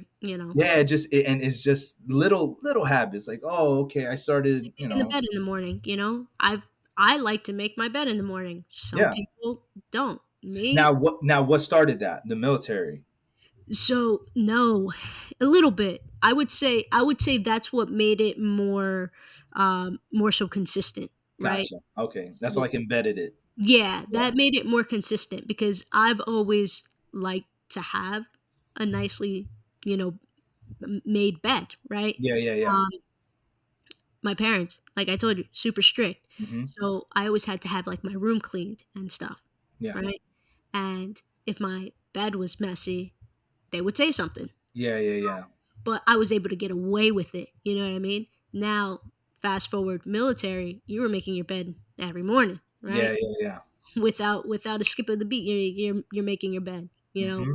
Or you're helping somebody else make their bed. You're making the damn bed, and Yeah. at 4:30 a.m. Right? And so anyway, yes, that did carry on after the military. Maybe not as much as other people, right?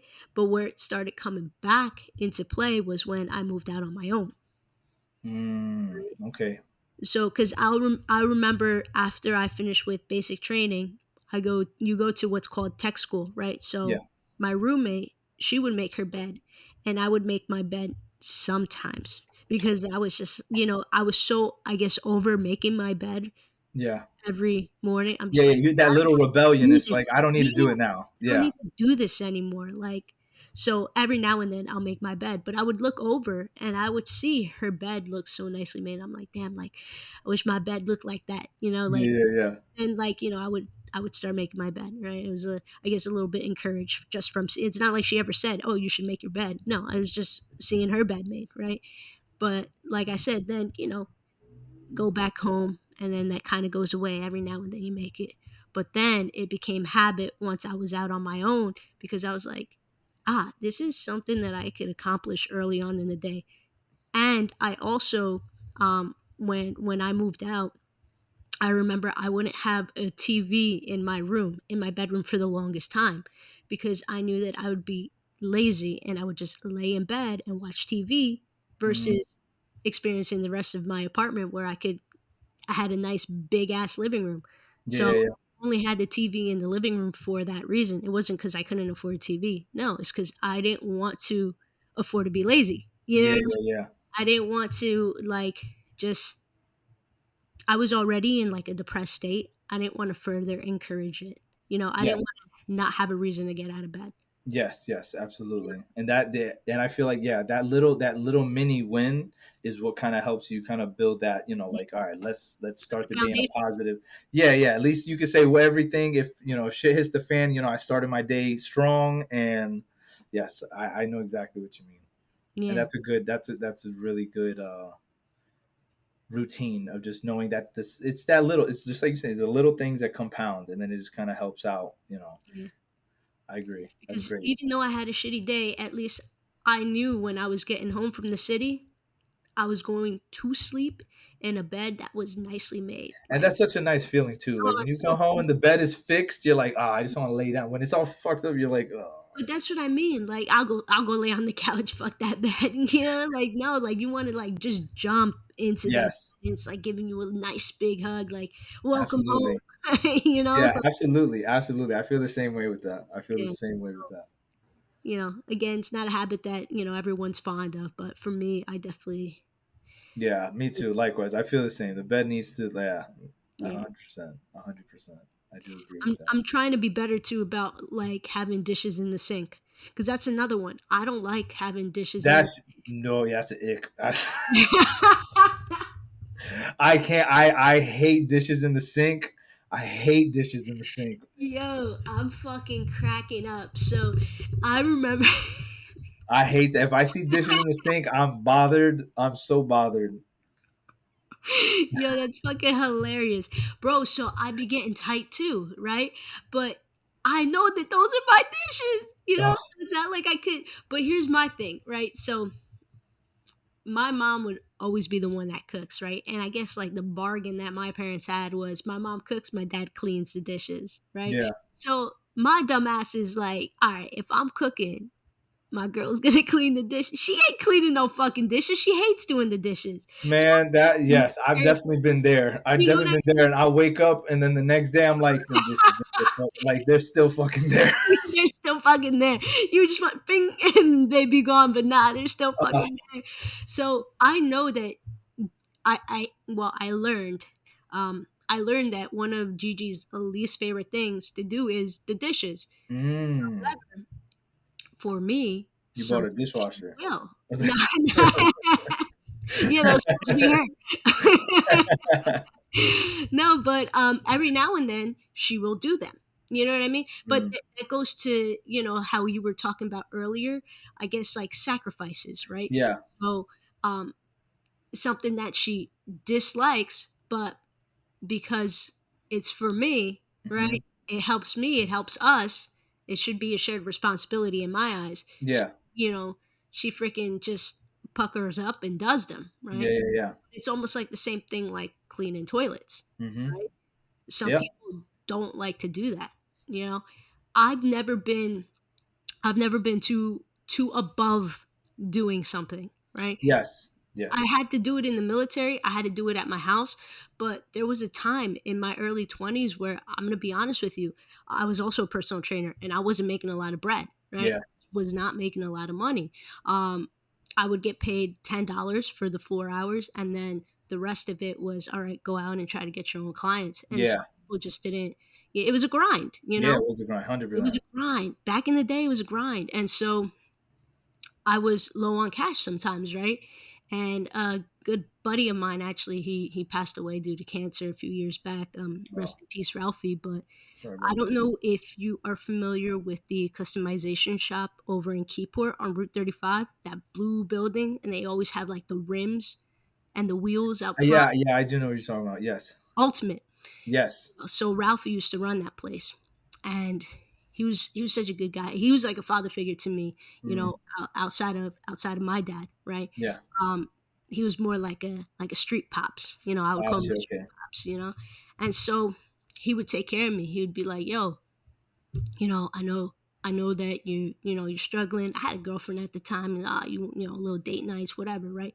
And he's like, "I'll pay you to clean the shop, dust all the rims, right?" And he's like, "But you also gotta clean the bathroom, and I'll pay you straight cash." Mm. Right? Yo, I used to fucking glove up and just go and do it. You You gotta know do what you gotta do. Yeah. yeah, and I would make that shit sparkle, right? And then he's like, "Oh shit, you cleaned it. Good work. All right, here you go." That was his. So it was like I was earning it. He wasn't Yeah. just giving it to me. Like I Yeah. was, Yeah. Yeah. you know Exactly. what I mean? Yes. Um, Absolutely. but he always made sure to take care of me. I would tell him, be like, "Yo, you got anything for me this week? Yeah, yeah, yeah, come on through. This could use some cleaning. All right, go clean the stereos. Whatever." But Yeah. Get some kind of work. Yeah. He was trying to look you out. Yes. That's yeah, he great. was trying to teach me. You know what I mean? Yeah. Like I'm not just gonna give it to you. You're gonna earn it. Exactly. Yeah. And then when you do it to the best of your ability. He was a Marine, so Yeah. he understood. You know. Yeah, so yeah. Oh well, and that's another of those that invent. When someone in your life, like sometimes it's just a side effect. Like you don't whether they are or not. Like their conditioning it conditions you in a sense too of how they are. So Hmm. that's so funny. You say in military something else, someone else that also kind of embedded certain things into you. You Yeah. know, it's Yeah. so cool. It's so funny when you backtrack like Crazy. Yeah. who's been in your life and where they came from. Mhm. Mhm. Yeah. No, it's definitely interesting. Um, but yeah, man, he was always someone who would look out for me, and his wife was actually head trainer over at the WoW. Excuse Oh, me. okay. So every now and then, if they had openings, he would try to get me in. You know what I mean? Like Yeah. he's just a G, man, just the OG. Yeah. How Yeah. old was he? He was in his 50s, I want to say, or if not, just turned 50. His birthday actually just passed, beginning of May. So, or Mm. actually, no, I'm lying. I think it's in 2 days, actually, his Oh birthday. wow! 5th, yeah. Happy birthday to him. Rest in peace. To him, man. He was a good guy, real good guy. He had a lot of us kids, a lot of street kids. Hey, we all got to learn. Yeah, I man. definitely have had those people in my life that have taught me different things. So I definitely know that from the streets, not from the streets, suburban, all that. Like Yeah, me too. somebody can always give you a different insight. I think that that's something that, I've definitely been fortunate to have too, is all the different types of people that have entered my life Yeah. and that mentorship that I've gotten. Like you said, we learn every day. I Hmm. was always learning something. And I feel like that's what really made me so well rounded. Yeah. To the point where uh, some might say, oh, you've done so much, because at one point I did music. At one point I was trying to be a female wrestler. I was in the military. Now I'm doing the podcasting thing. I've been in school, like, Hmm. just I'm in technology now for work. You know what I mean? At one point I was trying to be a police officer. Like, I've had my hand in all different types of pots. Some people might be like, yo, you got to stick to one thing, like you were saying earlier. Yeah, yeah, I agree, because I feel like, damn, I've done so many things that sometimes for me, as I was like getting older, I couldn't decide what I wanted to do, where that's I wanted to keep going. You know what I mean? Because I was good at different things, but I wasn't the best at one. that's called the paradox of choice.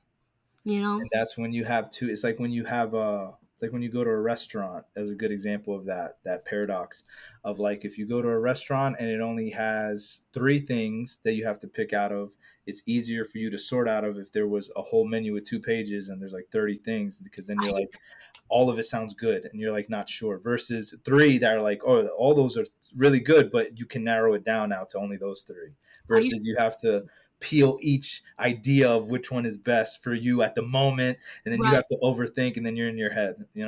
I used to tell people all the time, especially when I was in the military, I hate options. Don't give me options. It's either A or B, or you Yeah, tell me what to do. yeah, I'm like that too. That's the reason why, like, when it comes to, with the coaching, it's like, if you know your goal, I know I can help you, Mm, because I know what you want already and I know what to do it. Just because sometimes it's like, sometimes when it comes to even our own, it's like, you can, sometimes it's not always, but the scenario of, like, some people can't practice what they preach, in a sense, versus, like, not all cases, but it's like, how you can, or a good example is like when you can give somebody advice, but sometimes you can't follow that same advice. It doesn't sit well with you, but it works better for them, yeah, yeah, you yeah. know?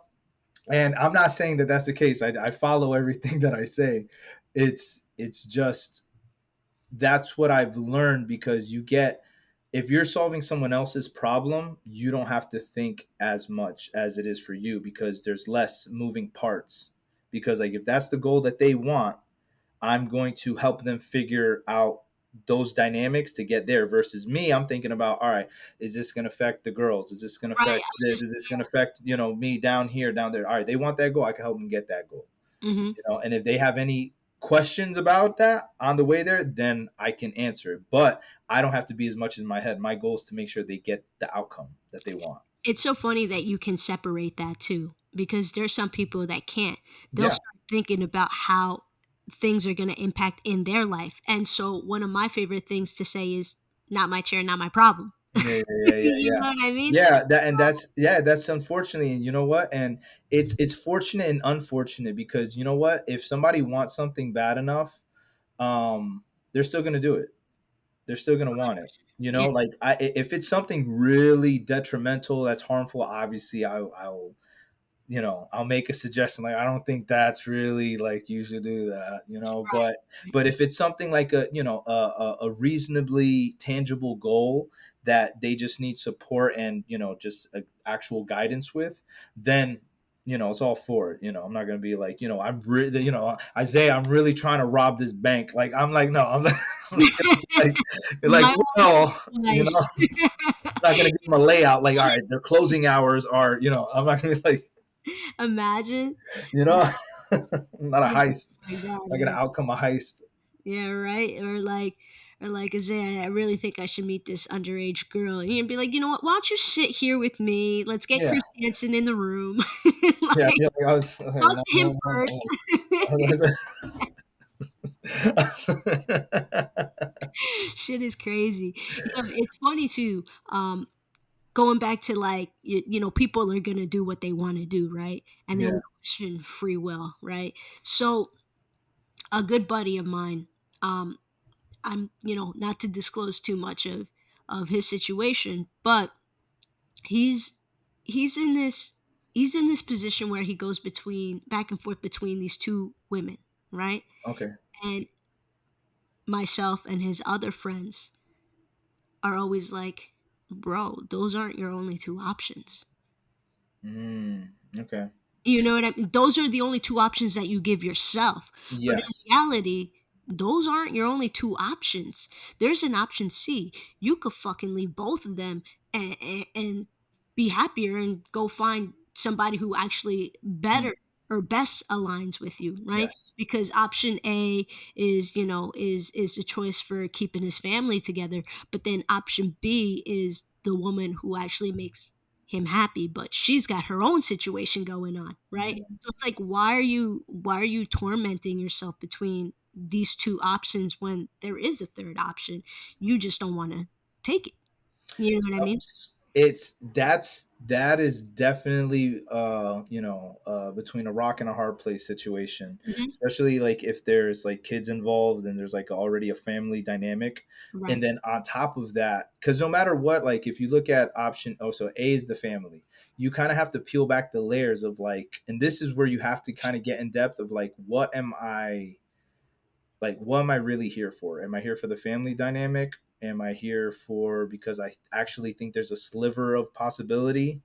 Right. Because this goes again with like, with we're talking about like love and support and all, they're all different, they're all different elements. And at the end of the day, it's kind of like, you have to be strategic in life. That's really what it is. To get an outcome, you have to be strategic and know what you actually want. And love isn't everything.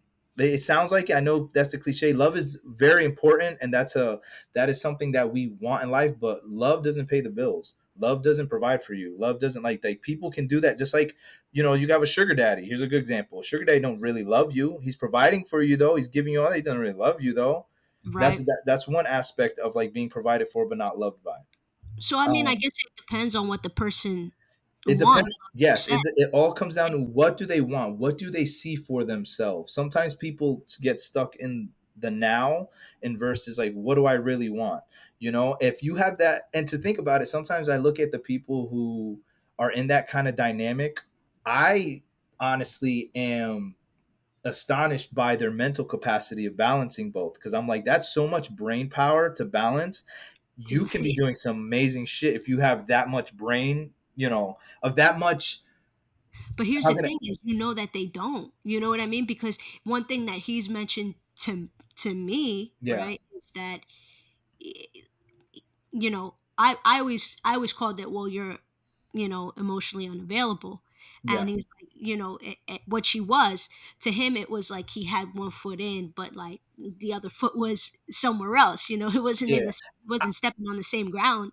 I would say it really, like, to peel, to backpedal and kind of like source where this. It's kind of like, how did things start? Both the A and B option.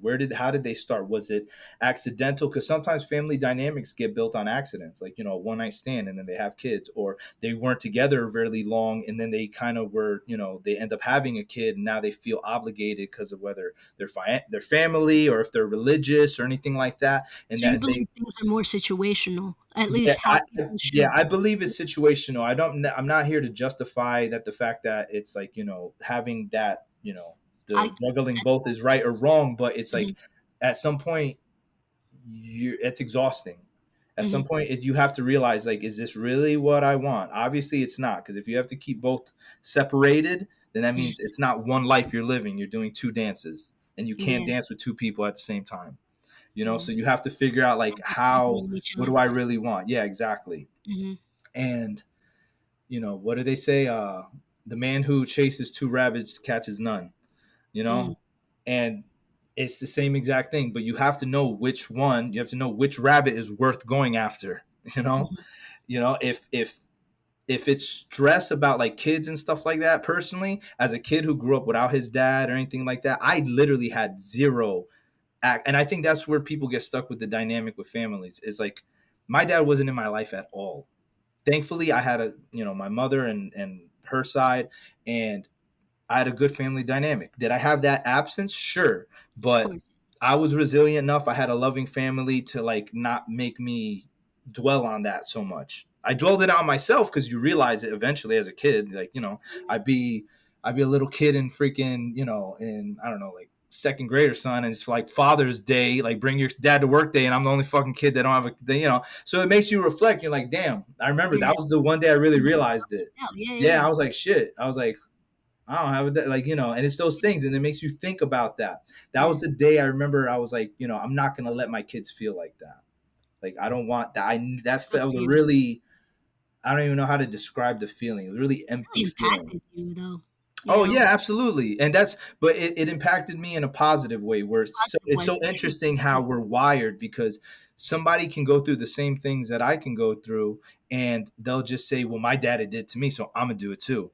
Mm-hmm. Just to It's a continue the vicious chain. Yeah, pattern. just Yeah. continue the pattern. And it's like, that's why it's like, and sure, you can understand it, like why they chose that, but that still doesn't make it right. So I just was like, I'd rather cap it, Mm-hmm. that enough. For your own Yeah, generational. exactly. I'm not continuing that.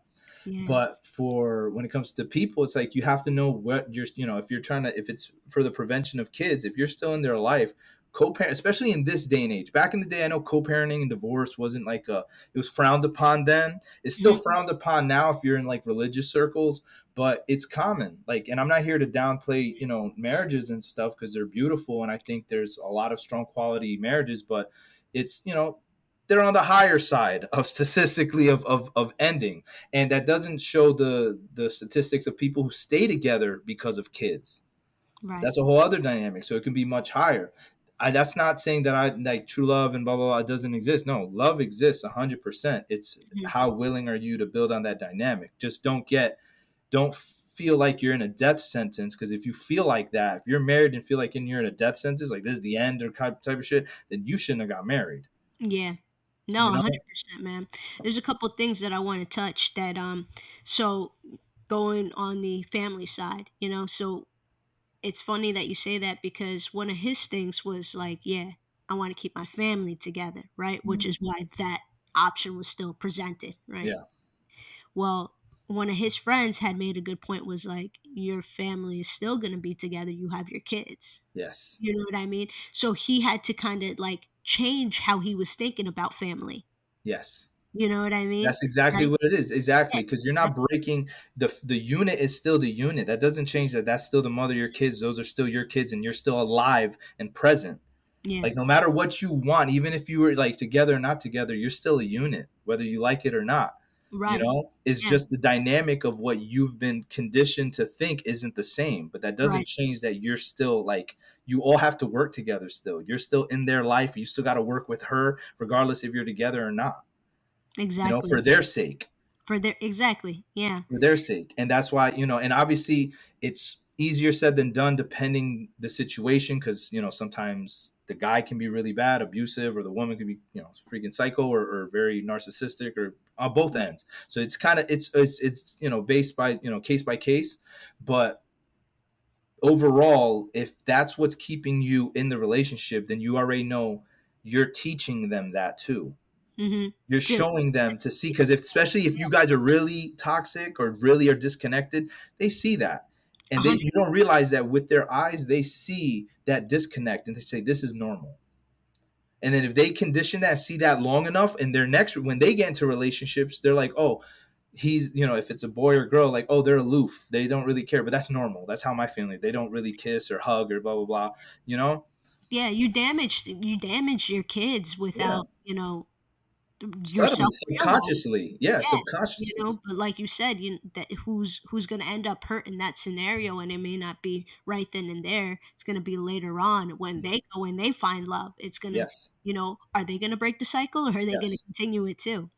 What I like to especially me with the genetic stuff and all that stuff, a reason why I always try to test my own boundaries, my capabilities, and like I'm try to be as conscious as I can with choices, good and bad, good and bad. I always finger quote because obviously it depends on a person on what is good and bad, but it's subjective.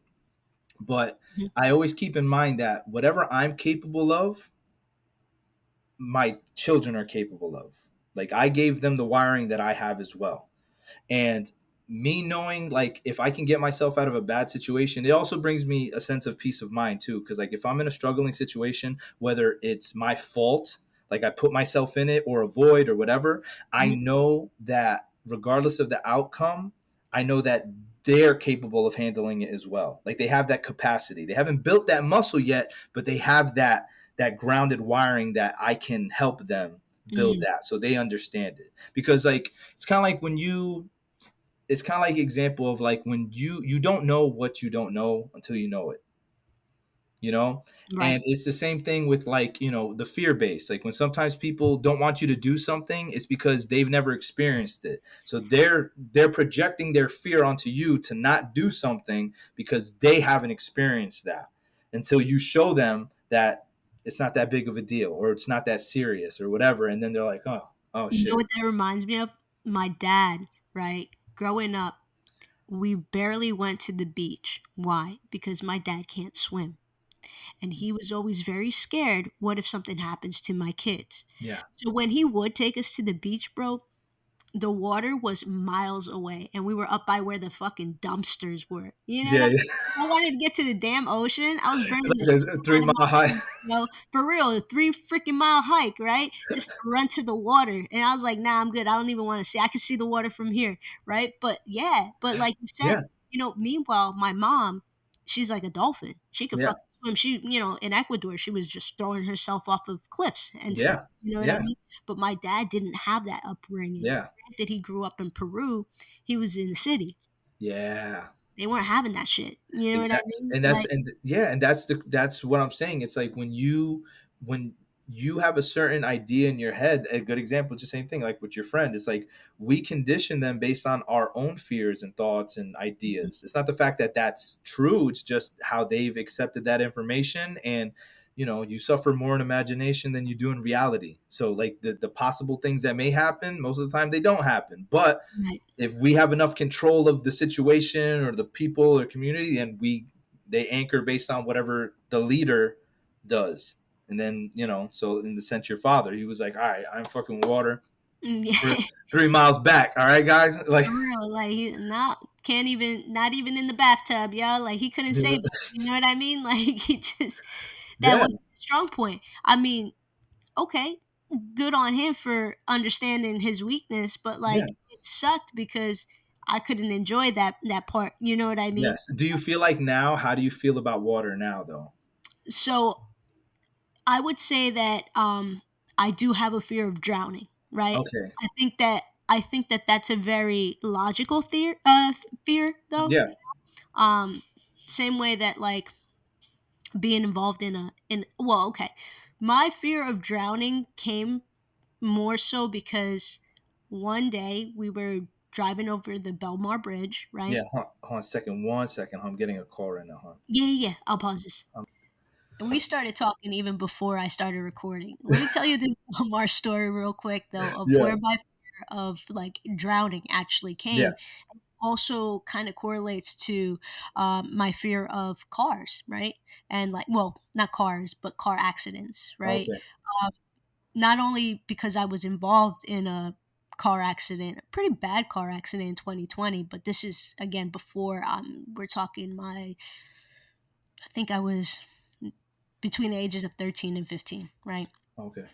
We're driving over the Belmar Bridge, and that's, one of the bridges that it's a drawbridge, right? Yeah. So, it's got the traffic light. Well, when we're going over it, it's green, but there's a lot of traffic, Mm, right? Because it's peak summer. yeah. As we're literally on the bridge, it fucking turns red. My dad had to fucking floor it. The whole time in my mind, I'm thinking the bridge is opening and we're fucking just gonna go. So ever since that happened, I would have these dreams that the van didn't make it, and Mm, that's where my fear of drowning, getting stuck in the car. I had numerous dreams. that makes sense. That makes So sense. not only translated into the fear of drowning, but also car accidents. Yes. And I would have dreams. I'll never forget, this one was so vivid. And again, this was prior to the car accident that I was actually in. Yeah. Same red minivan that my mom had, right, at the time that, we were going over the Belmar Bridge. I had a dream we were like on our way. I think it was like New York or something, because we would constantly go to New York City, go visit my family. Specifically, we were always in Brooklyn, right? So we were en route to Brooklyn, and something happened where the car turned over, and I sat on a specific side, right? in that car. So the way that it was, like, my dad would drive, my mom would be in the passenger seat. The That van had like you could work the radio right from the Yeah. back seat. That was my older brother's seat. He was the only one that was allowed to touch the radio because he was the Um, oldest, right? So that's yeah, how he. yeah, yeah. Then the The next ranking. captain, Yeah. right? Yeah, exactly. So the next captain chair was me, and then my little brother was in the back. The dream that I had was, we're en route, right? All of a sudden, vehicle turns over. It doesn't turn over on my brother's side. Specifically, it turns over on my side. There Mm. was a something like steel metal that was on the road. The car skids, and whatever was that steel metal rod, it literally just goes through me, right? Just punctures me. Yeah. And so another weird thing with me is, like, if I'm sleeping on my hands, right, I'll feel like the pinch, but in my dream it correlates to something else. Like, I could Mm. feel, like, my nerves and stuff, right, Yeah. but it'll correlate to like pain, right? So like all of a sudden I just felt like a pain in my chest, and that's like what woke me up. I was like, ah, like, and it was because the fucking rod just just Yeah. pierced Yeah. right. Yeah. You know what I mean? Like, crazy shit. But And like, yeah, those are the types of dreams that I and have. and building off of that, and I think that's also so fascinating how, like, it makes me think of how fears and imagination can still, like, embed itself, like things that haven't happened to us, but just the idea of them So can vivid. impact us. Yeah, and they're so vividly, and the more that fear builds into it, the more it embeds itself in us, even though it never happened, but just Yep. the possibility of it create Mhm. it. So, and it's funny how, like, that one thing, that one fear, like, at that, it's now stemmed as a lifelong thing. Like, now you have a condition of, like, you don't want to drown. Why? Is because it was like an idea of a possibility that Mhm. never happened, Never happened. conditioned us. And isn't that crazy? It's wild. That's wild. It's Yeah, crazy. it's so intriguing. And again, what is that called? Because I'm gonna forget. With like with When you're neuroplasticity, or what? no, you mentioned it before, like the conditioning. Because like, what if I pass that on to my kids? I guess that's what I'm trying to say. You know what I mean? Because Oh, like the epigenetics of, like, passing it down. epigenetics. Yes, Yes. yeah, like that, yeah, passing that genome. Yeah, and Yeah. that's what I'm saying. And those are the type of things where it's like, me, like, I've always kind of been, like, in a sense of breeding. Like, I understand breeding now, and it's funny how, like, we can be so conscious of it with dogs, but we're not conscious of it of ourselves, like, See, as I humans. feel like, I don't know, man. Because when let me put it this way: when I was in Afghanistan, right, I Yeah, was, out of all the cops, I was the only female cop, yeah, right? So I was with a bunch of dudes, and they yeah, were super primal, right? yeah, Like, they were like, nah, like, just ready, like, to, when I get home, like, I'm getting my girl, like, knocked up, like, yeah, that's. yeah, yeah, And the one thing that the one guy that was serving with me, that he was always saying, he was always talking about how much he loved that his wife's hair was so thick. Oh, and that thick hair that she has, I want to procreate with that. Oh, yeah, because he yeah, didn't have a kid yet, right? yeah, Like, he didn't want to have a kid before he left for Afghanistan. yeah, When I get home, you know what I mean? Like, so yeah. like thinking of like all It's traits. Yeah, that's because and that's what I'm saying. Like, you, some oh, people don't realize certain things. Just meaning in the sense of, like, when I meant, like, they don't think about it, is like when you want to you're breed with her. No, what? it's like, not just because of, oh yeah, that's my wife. No, like, I want Yeah, my, like, I like her traits. Like, yeah, I like her characteristics, and I would want that with mixed with mine. Like, exactly. that's, yeah. Yeah, Some people don't think like that. Sometimes it's just surface level. Yeah, sometimes it's primal where you're just procreating, or sometimes it's surface level where it's like, all right, they're very pretty, I'm attractive, we'd make good looking babies. But then mhm, it's not about, like, oh, they're very responsible, I'm not. I hope they get her genes. Sometimes it's like that too, where opposites can, if they attract, you sometimes hope that the other one, that's what they do for, like, for athletes. Sometimes if they know, like, I yo, believe, with me and Gigi, when we go to pick our little spermie, forget it, yo. yeah, make sure he's like a Bro, genetic so freak. tall because we're both short, yo. Yeah, it's those kind of things, because you want, because that's a whole other aspect too, because, like, especially if it's like,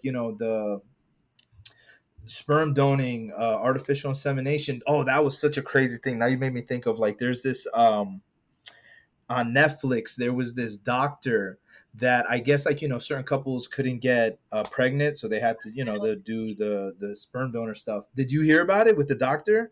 Yeah, he So was using his own. he was That using his own. Yeah, she did the 23andMe, and she had like 38 siblings. yeah. That was What wild. about the But imagine going 20, 30 years and then finding out your kid's not yours. My heart would. Yo, Oh that's man. fucking crazy. But what about the guy? I think he was from, was it Australia or something? I don't know. It was from somewhere, but he would go around the world and just change his like identity and just or go to the same ones because you're not supposed to donate more than like a certain number of times. No, like this guy was like, Oh, he was trying to repopulate Earth, trying to, with his yeah, genes. Yeah, he's like Kangas Khan. yeah. Like, I think that's what is that Kangas Khan. I think it's like what, I forgot. Was that It's a high percentage. I don't it's remember. Mongolian? Right? Is it Mongolian? Yeah, I he was. believe he was Mongolian. Yeah, yeah, yeah. So he's like what? Yeah, it's like 8 or 10% of all Mongolians are like from his lineage, which is wild. That's fucking crazy. That's That's insane. He was yeah. getting He was trying to make his own civilization at that point. You know what I mean? Like, that's he was really into himself. He was yeah, like, oh, we need a couple copies of me. Like, yo, but at that point, he probably procreated with a couple copies of him. yeah. You know? Oh yeah. Well, yeah. Well, that'd be weird, like timeline wise. Yeah, But back then, yeah, back then it was different. It was real savage. It was yeah. very savage back then. They just But smelled it, and wanted it. That was the problem. yeah, yeah. Me, I was even growing up like that's because my mom, I always kind of like every person that I dated was with the intention of potentially like being with. For me at least, I never processed dating for nothing. Mm, Like there's some people who just like, oh, I'm just dating. I'm just like, well, do you see yourself? You're like, no, I'm just like, and I'm just like, I remember I used to be like, what? Like you yeah. don't like what are you waste? Like it's like wasting time. Like don't you want to like don't you see like a future or wouldn't you want to see something like no? I'm just like remember Yeah. it took me a process to while that people are just like experiencing. Mm. There's intentional and then there's just experiencing. But sometimes this is where I've also learned when it comes to outcomes and going with the flow and stuff is like when you are going with the flow, you can't get upset at the outcomes of how they become or who they are or what they do because you chose the flow. You never Mm. took the time to really ask the whys and see who they were that really were. So you can't get disappointed at it It's not like working out. some people don't have that insight, and that's very insightful. Yeah. You know, um, me personally, I think that more people should work on their insight so that they have that kind of awareness, like Yeah. you're speaking about. Yeah, but unfortunately, that's something that a lot of people Yeah, lack. sometimes it's distraction. Sometimes, and I've noticed that a lot too. Sometimes dating is just a distraction from other aspects of life. That's why, and they'll disassociate with that person. Like if you can't disassociate mentally, you involve somebody, you bring somebody else into orbit, and their life becomes now your life in the situation. Mm. And then that's where, like, that I don't know if you've ever seen that, like where people get so overly indulged in someone else's life and they're not like they're They're on their stagnant own. in their own or they're not even doing anything and they're just so caught up on theirs and it's like I feel all like right. in high school that was a lot of my female friends. To be honest Mm, with you, it was like yeah, they were doing whatever their boyfriends wanted to do. Now, in high school myself, I didn't really like to date. I had, far and few boyfriends, right? yeah, I was also a part of that could have been that I knew I wasn't interested in boys. I knew yeah, I wanted yeah, yeah, girls, right? yeah. I just couldn't act on it. And so it was best to just Avoid, yeah, just like, yeah, like, not act upon it then if I could, yeah.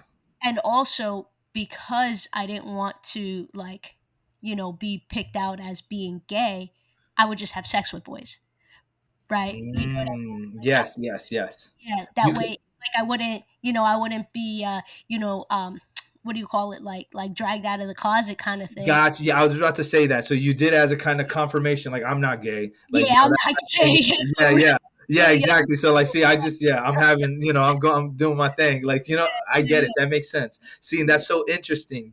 That was your kind of your That was tactic. my cover. Yeah, Yeah, that was your I'm cover. That telling was you, your that was tactic how to. I survived. Yeah, exactly. Yes, That was how I survived. Was I tried yes, to blend in. You know what I yes, mean? yes, yes, But yes, yes. but the thing that you want to hear something funny, my best friend Jessie, she actually, when I came out and everything like that, and I'm still really close with her um, from high school, right? When I came out and everything like that, something that she said to me that I thought that she was trying to be funny at first, but she was like, "No, I'm serious." She was like, I'm not really surprised because when all of us were like, being all like flustered and like shy and this and that around guys, I was more like chill. And then when I would talk about sex, I was like, "Yeah, we fucked."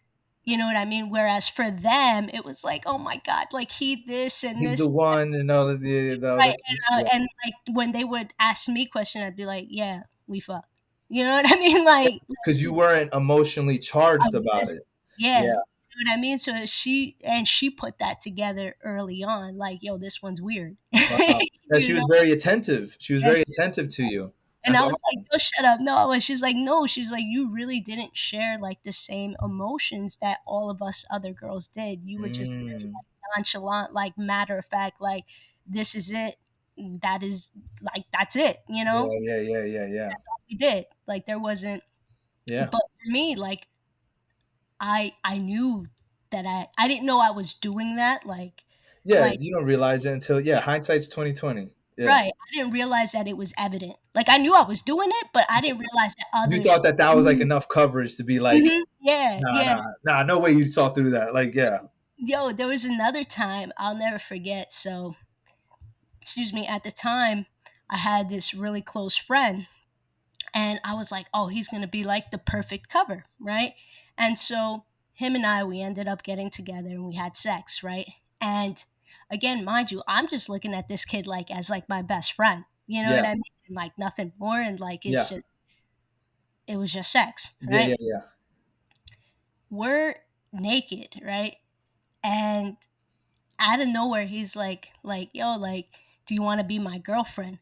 And I fucking laughed in his face and I'm like, bro, put your Mm, clothes back on. yeah. And he just like looked at me like stunned that I said that, like what, Yeah. like, because I laughed and I was like, yo, bro, put your clothes back on, like, come on, Yeah. like, Yeah. Yeah. Yeah. Yeah. you know. And he was like, what the fuck? And I was like, I turned around because I started putting my clothes on. I turned around and I was like, wait, you were being serious? And he was like, yeah, what the fuck, Dovey? Like, you thought I was, that was my nickname. He was like, yeah, what Yeah. the fuck? Like, and I was like, oh shit, like, This is legit. This is, my bad. Like, nah, like, I'm not, like, I don't want to ruin our friendship. We got to get that going, like trying to like skate out of it. But damn, you man, scarred that man. no, for real, man. But again, to me, I was like, oh fuck, like, I got to be careful. Yeah. Yeah. Yeah. Like you knew, like, yeah, like this was, so would you say that you felt any type of thing? Like you knew you weren't long terming with him, but like, would you feel in that aspect you were at that time you knew you were gay, or you were like, is it more of like a bisexual thing No, I at always the knew that time? I was gay. So Okay. even at that time, I knew that I was gay since I was in kindergarten because that was the first time. So Yeah. for me, it was I went to school in New York, right? When I was in preschool, and Yeah. then I moved to Jersey during the time that I was in preschool. I don't recall having crushes on any of the girls. It Yeah. was when I got to kindergarten, and girls in Jersey look different. For Mm. one, they're whiter. You know what Yeah. I Yeah. mean? Yeah. Yeah. Yeah. Like the first girl that I had a crush on was this little blonde girl with green eyes. And I was like, I like that. And then from Mm. there it was, you know what I mean? Like that's like what Conditioned. Now that's now your thing. That's what you're going for. that was it. And so the girls that I've always been attracted to, they tend to be lighter than me. Look Have at those you. traits. Yeah. Yeah. Yeah. So funny, right? Know what I mean? Like, yeah. And always like smaller girls, more petite. Like that's Hmm. just what I've always been attracted You to. gravitated towards. Yeah. Yeah. Yeah. Yep. But going back to, you had asked me something else. Oh, so the friend. So like, so then like, how, like, so at that time, like you knew it was a cover up. He didn't. So then Mhm. that's why I was curious at the sense of like the buy. Would like at that time, did you feel anything? Like, how did you feel towards him? Even you were just enjoying it. Was it truly a cover? Like, was there a point where it was like you knew it was a cover up and you were cool with him type of thing, or were there ever like you were like He you know, didn't know it was a cover up, you know what I mean? Like, gotcha. yeah, he didn't know that. That was, again, that That's was why, like yeah. secret. Like, I didn't come out until after high school. So, Gotcha. Okay, I wasn't sure if I it was. I wasn't sure if it was like a conversation, and then he just kind of went past the contract, and he was just like, no, like, he had no idea that he was everybody always assumed that I was attracted to men, you know? Okay, okay, okay, okay. That's how I presented myself. Yeah, I was hiding my real identity, even when I was in basic training. When I went to basic training, I was already out, but these were a group of 60 girls that didn't know me from a hole in the wall. They've never met me mm, before. yeah, So I didn't want them to be creeped out, right? Because this was 2014 when I went to, yeah, when I yeah. went through So basic it still training. felt taboo to you to So, kind of share that. Yeah, yeah, yeah, right, exactly. And so I was like, you know, again, blended. I was conditioned to blend. I've been doing it my whole fucking life. yeah. Right? And so finally, it was like probably around like week 4, I had my little group of friends, and I still had long hair at this point too. I didn't have short hair. Mm, I didn't cut my hair until 2016, 2015, 2016, something like that. So like okay. a year or two after, right? Well, anyway, I had my little group of friends, right? And I was like, all right, I'm gonna tell them. You know what I mean? Like, not that they deserve to know, but I want them to know the real me. You know Yeah, what I mean? yeah, absolutely. I told them, I was like, hey, like, I got something to share with you guys, right? And mind you, this is what I found very interesting about females. So I shared with them, I'm like, okay, like, I want you guys to know, like, I'm a lesbian, right? And they were like, Mhm. shut the fuck up. No, you're not. Like, you're just trolling with us. And I'm like, no, I'm being honest with you. Like, I have a girl back home, blah, blah, blah, this and that, right? The first thing that they were curious about was whose tits I thought looked good in the shower, right? Because we were all like showering together. Yeah, And what girls tend to do is they check each other out to judge other girls. yeah, Whether it be good judgment or bad judging, they're judging, right? yeah. Me, I wasn't looking around because I didn't want them to think I was a creep before Mm, me even telling them that I'm yeah, gay. yeah, yeah, yeah, yeah. Eyes were fucking straightforward. The fucking Far, shower head right yeah, yeah. You're trying to be like, and left or right. I ain't looking around. Like, no, I'm looking here and just I'm in and out. You know what I mean? Because yeah, I want them to, like, one, catch on to me, but also think that I'm a creep or something like that. yeah. That was my insecurity. And so Gotcha. like, oh, like, what do you think about this one's tits? And they're telling me what they notice in that one's, in their tits, and in their, how one of them cleans themselves. Oh, have you seen how this one cleans herself? Yeah, Like, yeah, yeah, yeah. Like bushy, all that shit, whatever. Like, yeah, yeah, exactly. And like, oh, this one's tits look sad, like they're deflated, blah blah blah. And this, I'm like, no, like, I'm gonna be honest with you, like, I don't look around. I don't look around because I don't want you guys to, like, feel think, uncomfortable or think something. but Yeah, like, yeah, like, yeah, yeah, yeah. so I was always like very professional, right? But they're, oh, come on, Mm, you gotta look, and I'm like, nah, like, I don't. And then so finally, because they kept talking about this one girl's tits and how weird they look, I got curious, you know. So, curiosity kills the cat, right? So then that finally that how was, weird they look. and I'm like, oh yeah, they are weird, you know. But yeah, dude, girls are like that. Like, they're judgy. Again, whether it be good or bad. Oh, that one's got perfect tits, or that one has weird tits. You know what I mean? Like, it's Yeah, just, guys are like that too. They just keep it to themselves more.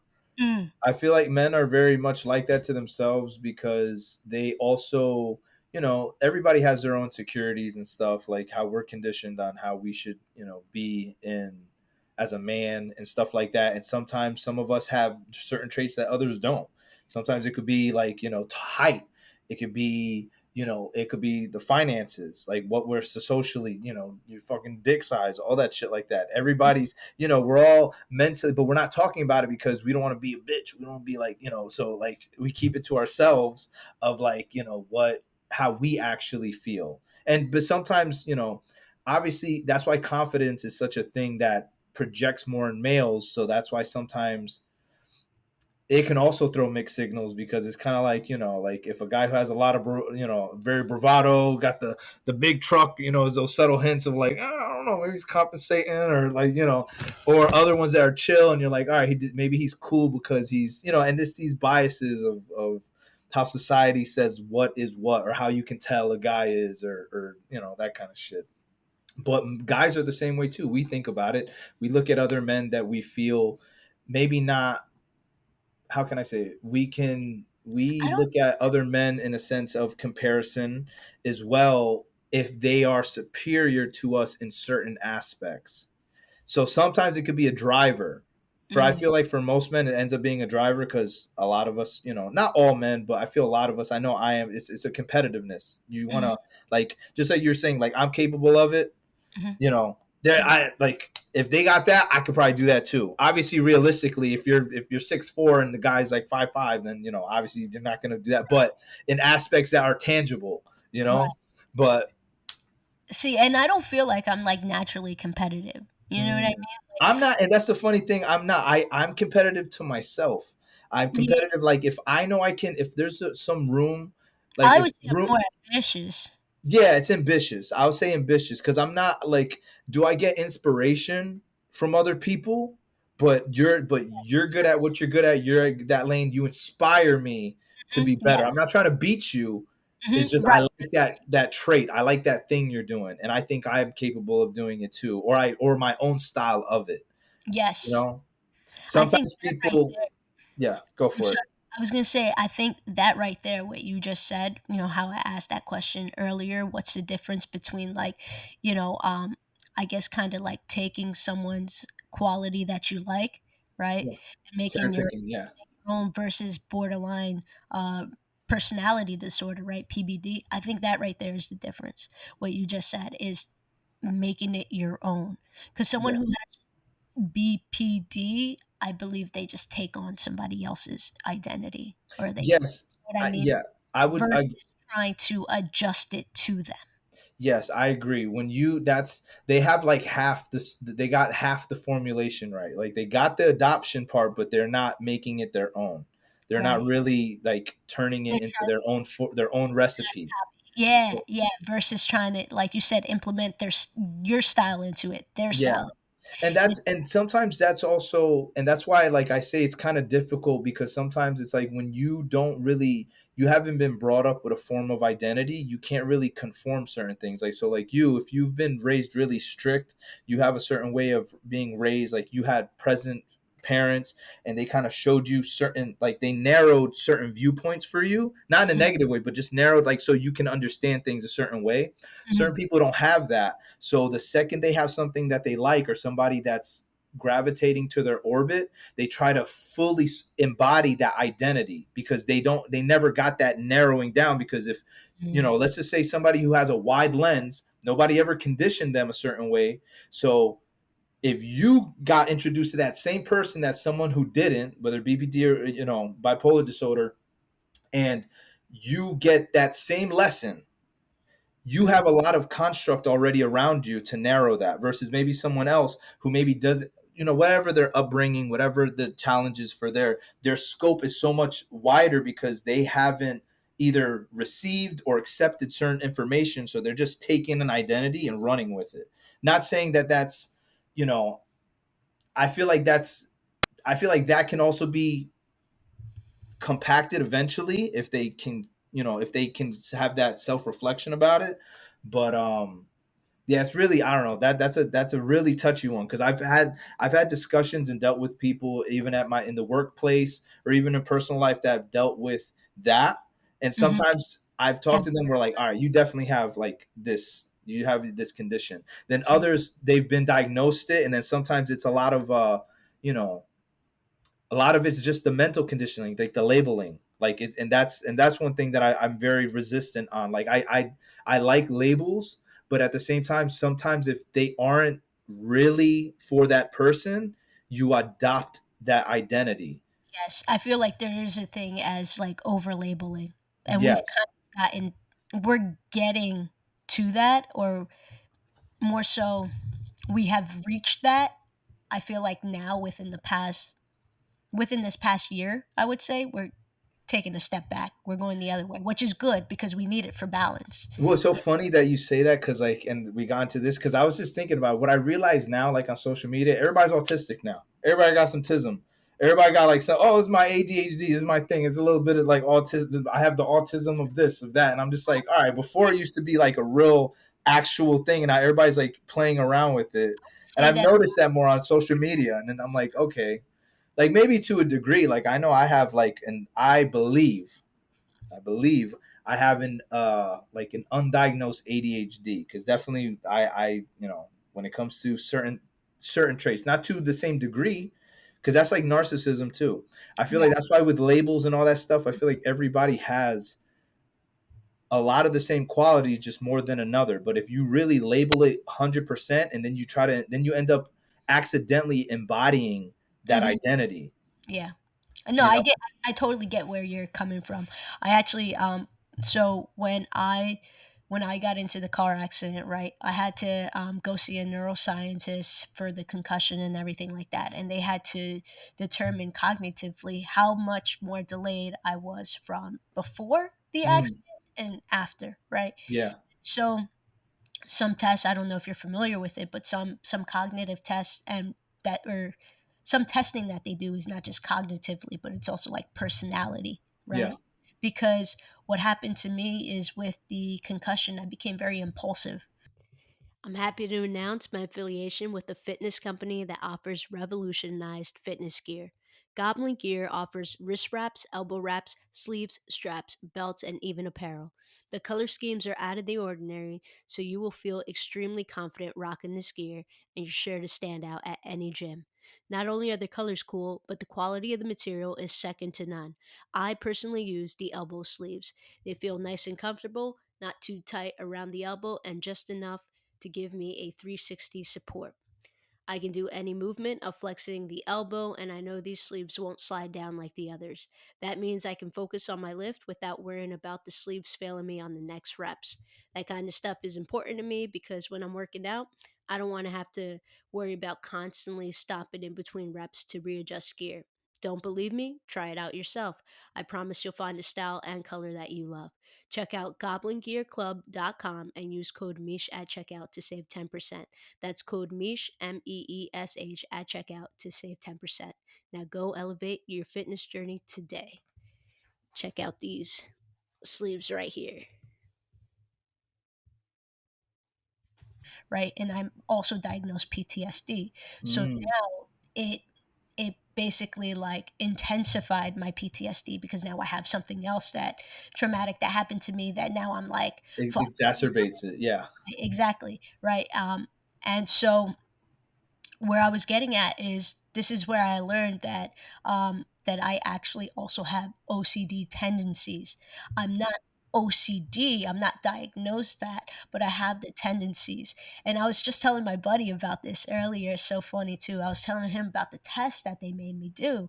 And it's like these, these pegs that you have to put in their own individual holes, right? Do you know the test that I'm Yeah, talking yeah, about? I know what you. I don't know the name of it, but I know what you're talking about. Yeah. So what they're checking for is, do you sacrifice time for perfection, vice versa, Hmm. right? Because the average person isn't concerned about getting it in the peg so carefully. They're Yes. concerned Yeah. with how many they can get within that allotted time. Yeah. I wasn't concerned with how many I could get. I was concerned with how perfect I can place them without them like accidentally touch. Because most people are like this, and even if they like slip up, Yeah. as long as it's going in. Whereas I'm like carefully trying to place it, and that's where I learned Quality versus quantity. that was exactly yes. 100%, and I lean more towards quality.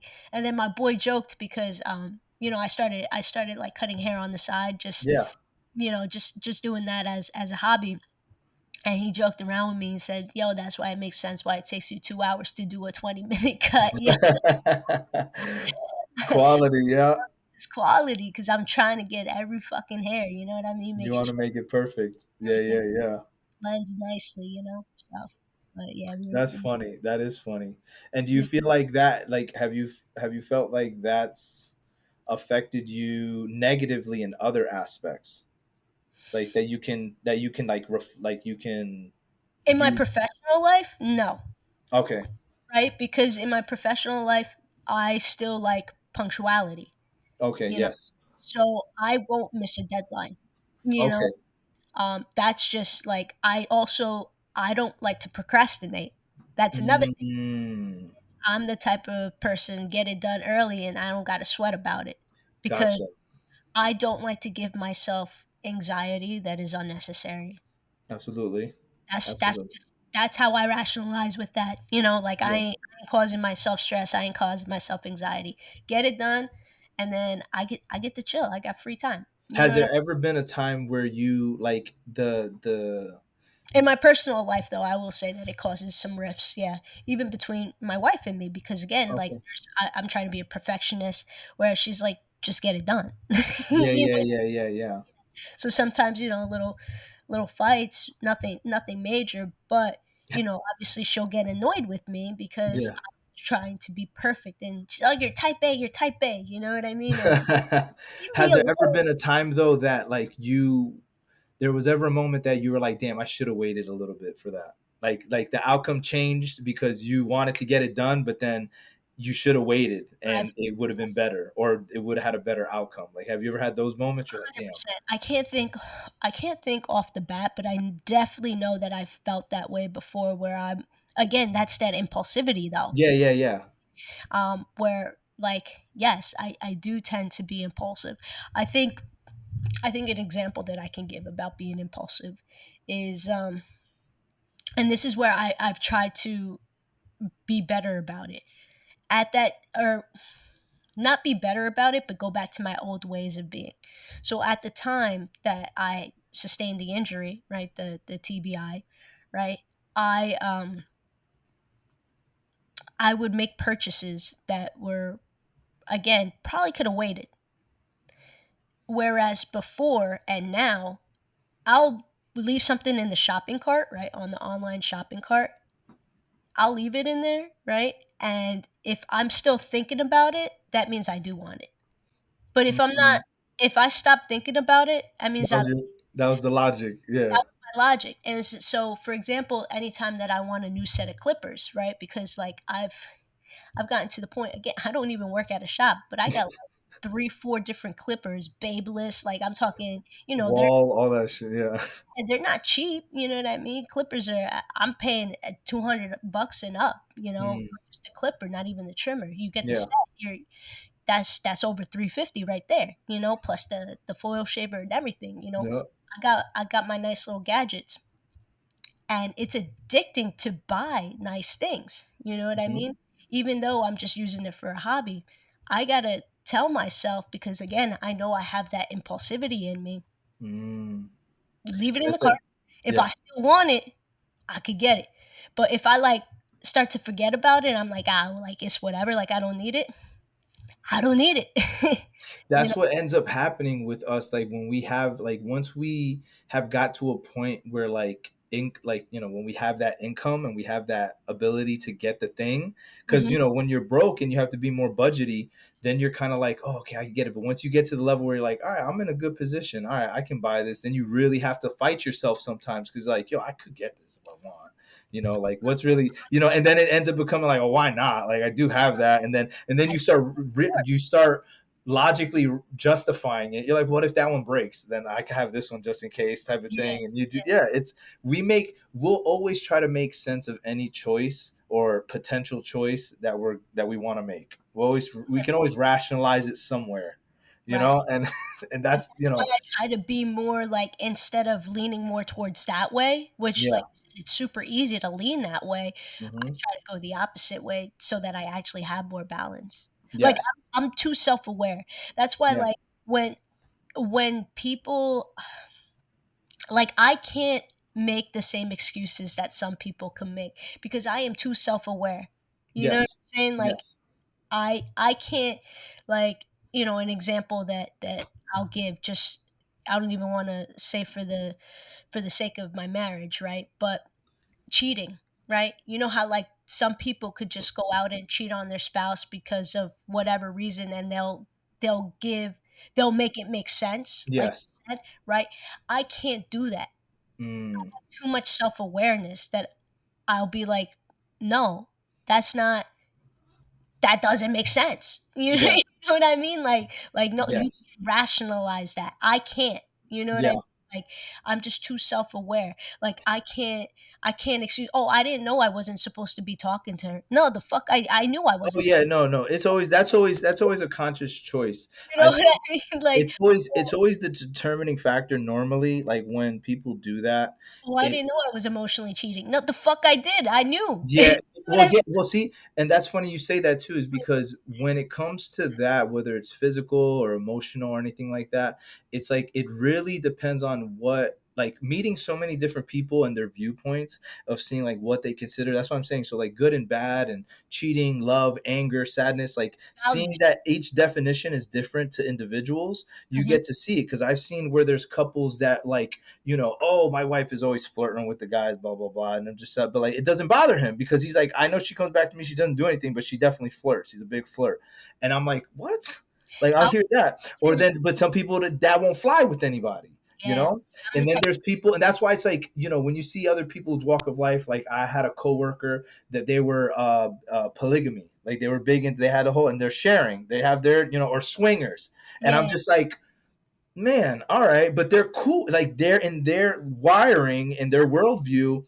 God bless It's because I can't be me. Yeah, it's just, and that's why it's kind of like, all right, whatever whatever's cool with you, and that's why it's also, I've also learned with certain wiring, because then you get to know them a little bit and you see their conditioning. Then you see like, oh, okay, like the polygamy one. Then you find out like, okay, somebody like they grew up with somebody that was around, that had multiple partners. So it kind of brushed off on them. The swinger stuff, same thing. Their parents used to do it. And then you see like sometimes it's just that echo of the past. And That's interesting, man. That's super interesting. it's just, yeah, because if you see things as normal growing up, then you end up subconsciously growing up and saying that that's all right or that's okay. And that's not even saying that's wrong. That's also, because that's a whole other thing. That's a whole other conversation. If that's consciously sits with you well, because at the end of the day, moral values, virtues, we created that. Yeah, That's what I'm telling you. If you throw a human in the jungle, you're not prepackaged with that shit. yeah. Like you're taught that. That's Mm, why we have a left and a right. That's why we have wars, is because we're conditioned differently, and those conditions get to extreme levels where I'm willing to kill you for you disagreeing with what I was conditioned with. mm, You wow. know? Yeah. Wow. See, for me, like so I'm so strong on my values, right? Yeah, which And is good. one of my biggest, thank you, and one of my biggest is integrity. Like Yes. I don't I don't like to lie. You know, Yes. growing up, Less to cover up. that was a cover up. You know what I'm saying? I had to lie to survive, right? Yeah, yeah, yeah, yeah, yeah. Um, but yeah, no, outside of that, like I wasn't a big liar Yeah. because one, I wasn't scared of anybody except Yeah. you know being dragged out of the closet because I didn't want people to shun me. Right? That's Yeah, where absolutely. We all that's when it comes to like a lot of when rational people, fear. yeah, I mean, irrational fear. It all comes down to fear. When people lie, is just because they're trying to avoid something, whether it's a negative outcome, whether it's just like just a potential situation. It's fear, just like anything, like fear based. Not saying that justifies it, but that's what I'm saying. It's like when people there's do an underlying something, reason. like when, yeah, it just makes, it's not the fact, and that's why the difference. There's things that make sense, and then things that people justify, and Yeah. that's the difference. Because Mm. Somebody can do something unquote wrong, or they could have done it better, like more ideal. I say like there's I ideal and less ideal. I don't really say good or bad because it's all strategic. You're doing something for a certain reason, for a certain outcome, because maybe at that time that it was your only option yeah. to kind of go that route. Doesn't mean stay that way. And that's where it's like my understanding of, that's why I'm saying the black and whiteness of that. I know there's always a lot of gray, and it also depends on the tools you're given at the time. Yeah. So, versus some people at that same age maybe had different tools they could utilize. I don't know, their parents are psychologists or some shit, different things. Everybody has a different mold that they can work with, different privileges, different, Yeah. tools that they could take advantage of. And some don't at all. And then that's where normally the ones that don't have a lot of tools, they end up getting a lot of the brunt of life, in a sense, where they have to like figure out things by themselves, and they in that path they're making a lot of mistakes that they're being judged for, when it's not really their fault. That was just the hand they're dealt with. And that's not to give them a pass, but it's the fact that it's like, that's what I'm saying. It's There's a difference between, I can understand that path and why you took that. That doesn't justify it, doesn't make it it doesn't make it better, but I Mhm. can understand that that's where, from where you came from, that where it led. So here's my thing to add to that, because I do understand that, but if you're not trying to be better, if you're not trying to make Yes. improvements, make adjustments, Yes, exactly. That's Yes. you know what I That's mean? also, yes, and that's where that fine line is, because Evolution. Like we need, yes, you know what I mean? Like if you're yes, still doing the same shit that, here goes to outcomes. If you're still doing the same shit that you've yes, been doing, receiving the same outcomes, looking for something different, right? But you're yep, still pulling the same shit, bro, yep, you showed no growth. yep. You know what I mean? So If you always do what you always did, you'll always get what you always got. there you go. And Also, that's I'm pretty sure that's a definition of insanity, you know? Yeah. Yeah, Keep you have to try going to, over. that's the thing. If you're not learning from, because after making mistakes, now then it becomes, you have to peel back those layers of like, it's okay. And I tell my daughter this too, like even when it comes to life, it's like, it's okay to make mistakes. It's just not okay to repeat them. Yes. And I think that that's what a lot of people need to um, kind of come to grips with, right? And I will say, just from like, dealing with, even with myself or others, and just communicating, friends, colleagues, coworkers, employees, like, it's like I said, it definitely can be tough depending the tools you're giving, because it's like the insight. It's like you don't know what you don't know until you know it. Hmm. And when you finally do know it, that's when you can make that pivot. It's kind of like the communication and comprehension. Like, Mm. you could be right, if it's like somebody can giving you really solid advice, but if you're not receptive to it, it can't change you. Like, But here's you also have to be seeking it too. You know, right. That's yes, for sure. That's it's definitely a big component. But what's sad to me is all the different resources that are now available, even for yes. free, right? Yes. Mhm. Videos on YouTube. You can literally look up Mhm. subliminal manifestations, mantras, or whatever. So while you're sleeping, kind of reprogram your brain. Like Yeah. all this shit is free, and it's Yeah. 8 hours of it. You know what I Yeah. mean? So you're getting the full 8 hours, where Yeah. some people aren't even sleeping 8 hours, right? So So how I so and this is where it's like, it's really, this is where I get into like the real depth of it, and it gets so complex. I'm like, all right, sometimes I gotta take a step back, because it's a lot. Because so imagine, and I always put it the perspective of like, look at a you and me, versus as we have the capability that we can, if we apply ourselves, we get really good at things. mhm. So now put that on a reverse role of somebody who has that capability but have never been shown that they can do a lot of things. So now they're thinking the opposite. They think they can't do a lot of things. Now that's hard to rewire that. Like, if you aren't conditioned with that love or that support or that conditioning, think that even though it's there, that's why it's like, I always talk about it like when you're having a conversation with somebody. That's all I gotta say is therapy. Yeah, yeah, it's yeah, Because and even where you're yeah, gonna learn. That's where yeah, you're, yeah, that's where you're gonna learn. Maybe not to forget, because you shouldn't, but at least forgiveness, because now mhm, and then also going back to, it's like a we could get into a whole wormhole of this, right? Oh, But it's such a it's such a wormhole. wormhole, man.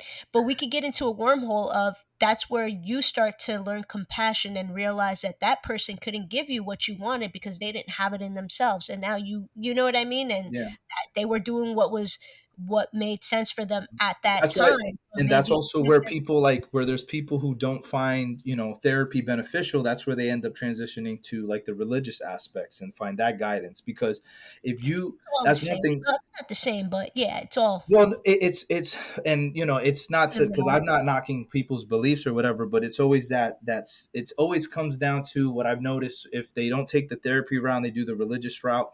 They like the concept of knowing that if I'm not capable of it, this higher deity that I praise is capable of giving me that possibility. When really that the connecting factor is just faith. If Hmm. you believe in yourself, like you can remove the deity, and if you add that faith to yourself, you can still get the same result. It's Mm. when you don't have that self-esteem, and I've noticed that from a lot of people that I've helped out, workers, all that stuff like that, whether they're atheists, agnostic, or religious. It's Hmm. a lot of that, like, if you don't think you're capable of getting that outcome, it's, oh, I know God's gonna get me. God's gonna, and that's Yeah. because you don't have that confidence. You have the confidence that the deity can do that for you, and that's what creates that hope. Because if you don't have that deity and you don't believe in yourself, then you have that emptiness. You have that void of not believing in it, in yourself, so you get no outcome. So that's where it's like, if you don't have that confidence in yourself that you're capable, that figure is capable of granting you that thing. And Mm. it's really just the psychological confidence that Like that the that brings to like you. the genie. Yeah, and that's why it's like whatever works for people. I love that. I love that. I Yeah. genuinely love that, and I don't knock it. Whether it's Shiva or Allah or Yahweh or whoever, Jesus. It's whatever serves you the way to navigate your life. Obviously, like, that's why I try not to get too dive into that realm, because I dove into that for years. But I realized that's another form of therapy without even realizing it. Oh yeah, 100%. Yeah, 100%. My I feel like my faith um in God, I wouldn't say that I'm a very religious person, but like spiritually, and I know that yeah, sounds kind of cliche, but a great example that I'll give you is I grew up super Catholic, right? yeah, Which was why I was scared to come out. I didn't want to be, disowned by my family and everything yeah, like. Thankfully, that's not what ended up happening at all, and when I came out, I actually had a great experience with my parents, yeah, right? I'm I'm lucky, I'm fortunate. When I was going through basic training, every night, I made sure to pray. I was yeah, praying, for, um not like, "Oh, I pray to see my family again." No, I was praying for them, like, "Please keep them healthy and safe while I'm not here," or yeah, "While I'm not there with them, blah, blah, this and that," things like that. yeah. Make The sure. words of affirmation, like, just, Right. yeah, Essentially, right? yeah, And then so as I got older, right, and started learning more about like manifestation and the universe and I'm the creator of my universe, right? So hmm, essentially I'm, a piece of God is in me, right? yeah, That's how yeah, like some people start to like think about it. I for me, I think that it all works together. Whereas some people is, oh, it's solely on religion. Other people, oh, it's like you said, they're more into the manifestation, law of attraction, and the universe, right? I think that it all aligns. Like yeah, it all for me, it all works together. So when I'm saying my mantras, right? I'm not just talking to the universe. I am talking to God. So it's funny because in the morning I'll say like my mantras, like especially in the shower. That's like where I like to like repeat my stuff. I am good. I am kind. Whatever, right? yeah, Um, I'm a warm person, and then I am successful, and whatever the other I ams that I tell myself, right? yeah, Because I believe that I ams equate to like God, right? okay. So anyway, at the end of it, I always say thank you, thank you, thank you, thank you, universe, right? And at night, I don't pray to the universe. I pray to God.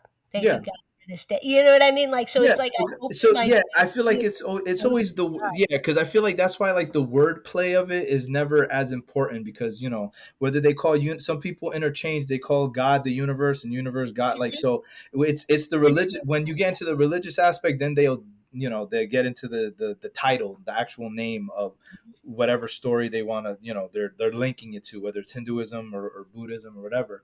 But Right. that was also the reason why, like, when I was, I grew up, I went to Catholic school, and then I, got out of it, and I started realizing, went to more the spiritual route, and then got more into like actual understanding, like, the science and mixing of like what we understood in spiritually, and seeing that actually it's explained already in science.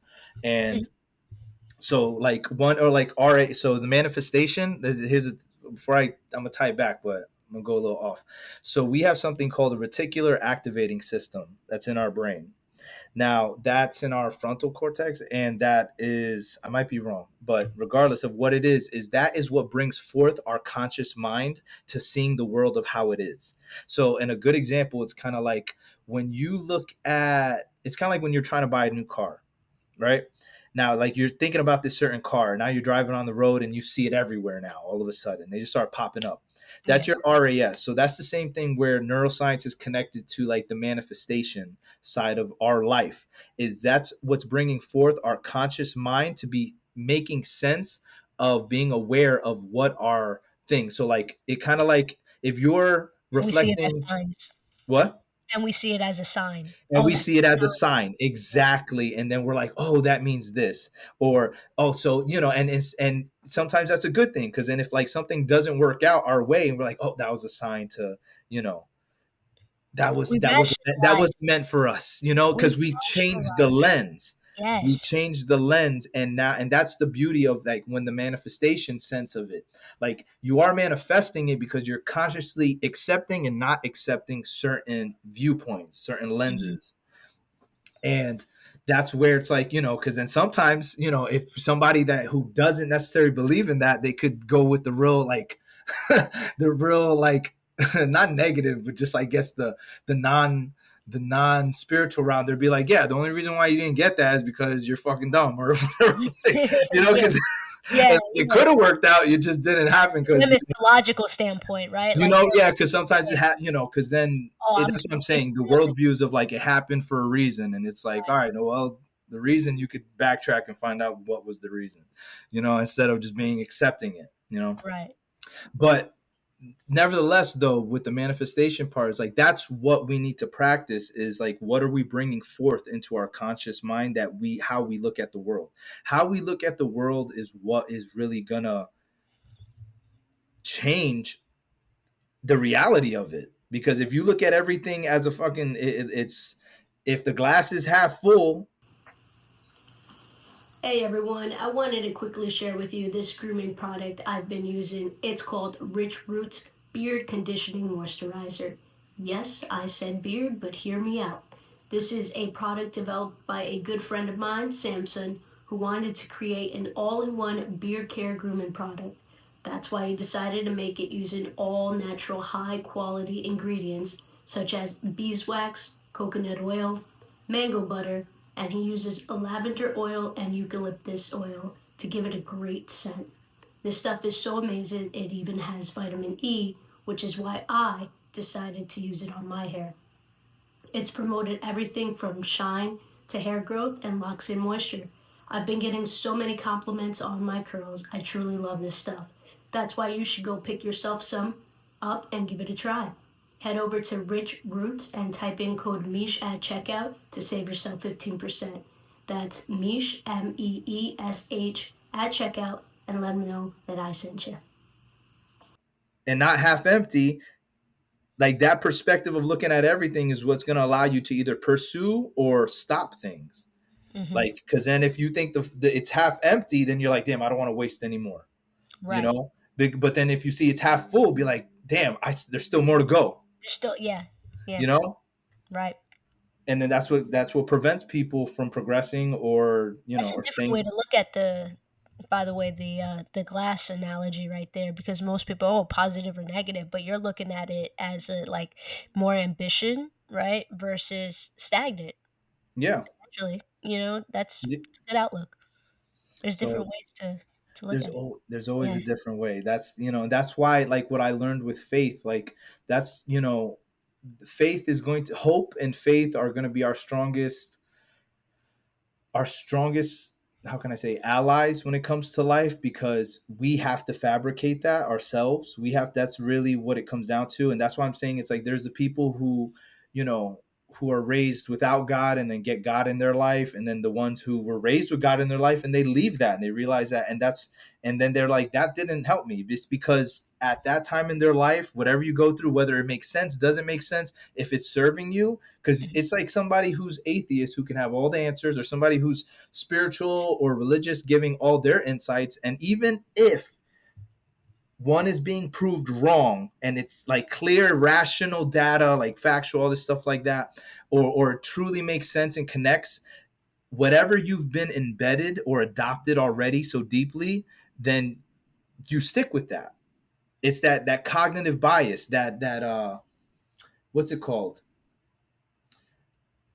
I forget the term of it. I forget what it's called. Not cognitive bias. It's that cognitive dissonance. Like you just don't accept that information, even if it makes sense, because Mm. you've already chose this path.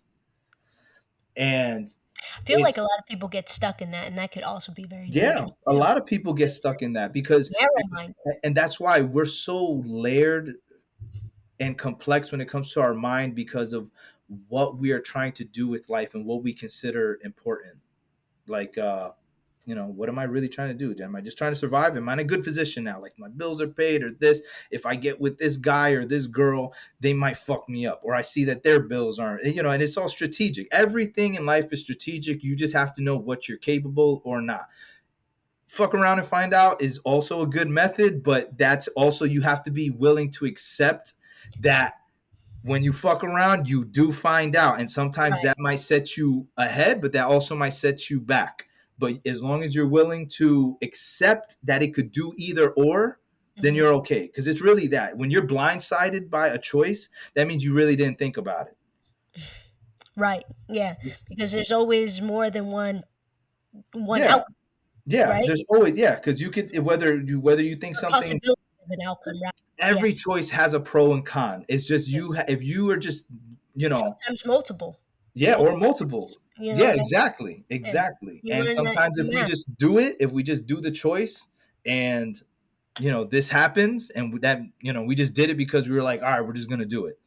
Yeah. And then you're like, oh shit, damn, I didn't know that was going to happen. That was happening. And obviously it's a muscle you got to practice, like evaluating it, because it's not like you're not always going to be perfect at making choices, but that's also the optimistic side of knowing that there's always going to be a pro and con of Right. every choice. You're either going to have an immediate good, like an immediate pleasure, with a later, turmoil, with a later bad, or you're going to have the reverse, or you're going to have a temporary bad with a later good that comes from it. And that's what really kind of like it allows me to kind of be a little bit easier, knowing that each choice has their pro and con. The main thing is I just need to take a little bit more time to evaluate, is this going to benefit me now or later, or hurt me now or later? Mm. You know? Okay. Do you have a choice that you, I guess, more so lean towards, or it's situational? Like, would you prefer for it to be beneficial now or later?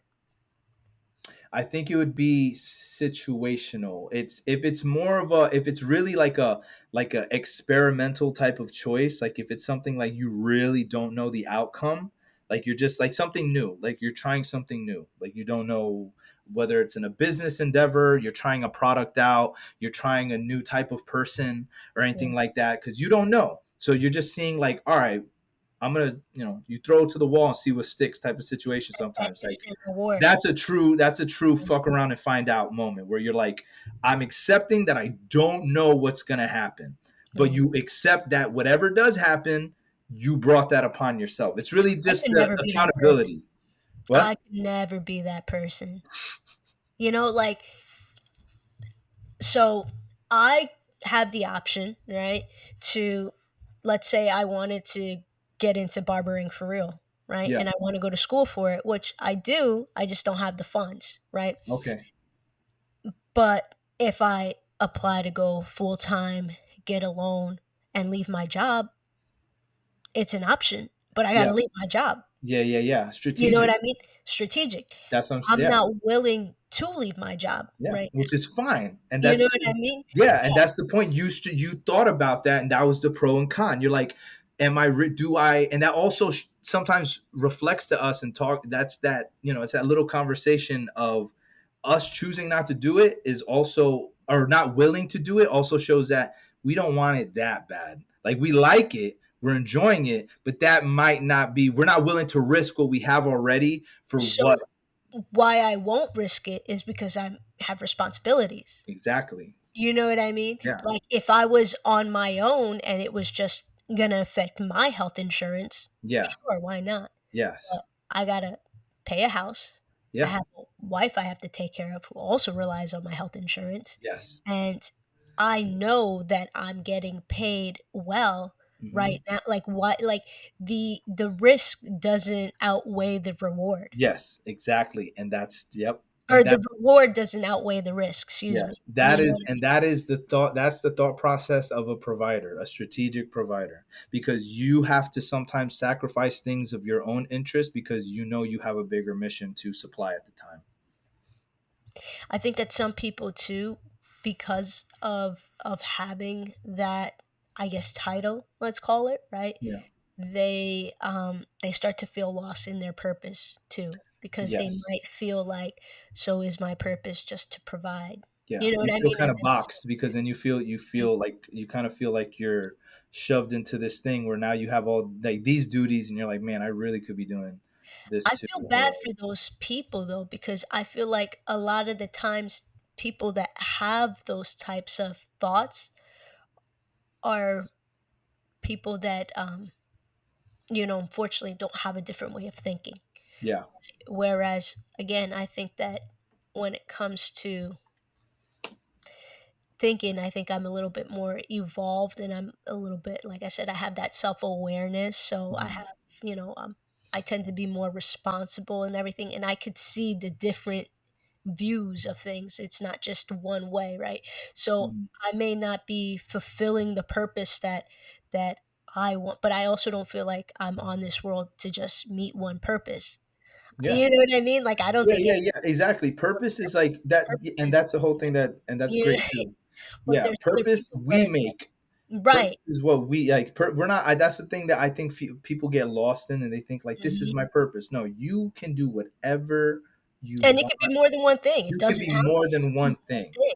People, You again, could be more than one thing. have Also, top. and it's just like, and no matter what, even if we don't believe that, we don't realize that we're still that regardless. Like you are, you're a daughter, you're a friend, you're a partner, you're like, no matter what, you're still multiple things. Even Yeah, if you choose not to even adopt that lens, you're still different things to different people.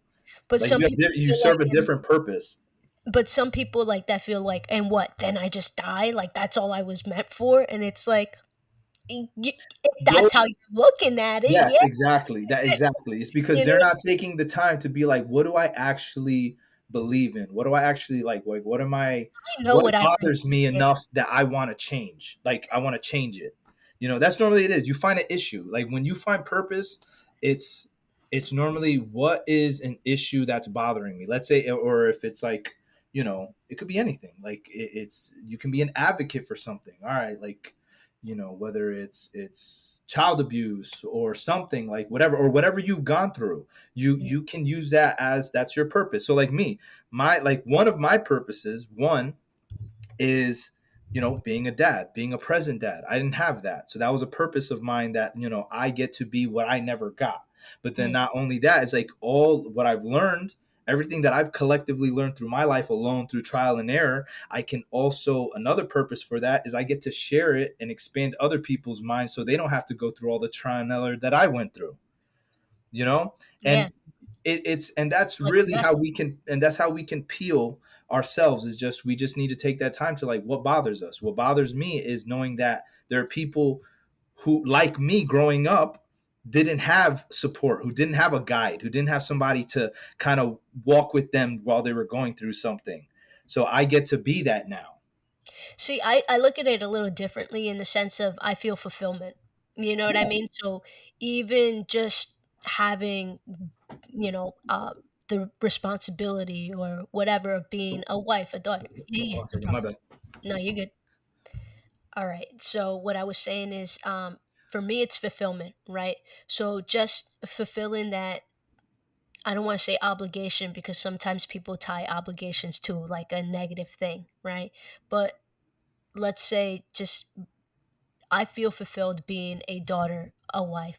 You know what I mean? Yeah, I'm sure, when I become a mom, I'll feel fulfilled in that. Being a sister, like I take pride in being a good sister, a good daughter, a good wife. Like yeah, I'm confident that I am those things. So yeah. therefore when it comes to purpose, I don't feel like, oh my God, I'm not making major impact because I don't need to impact the world. I already did that. Yes. I already played hero.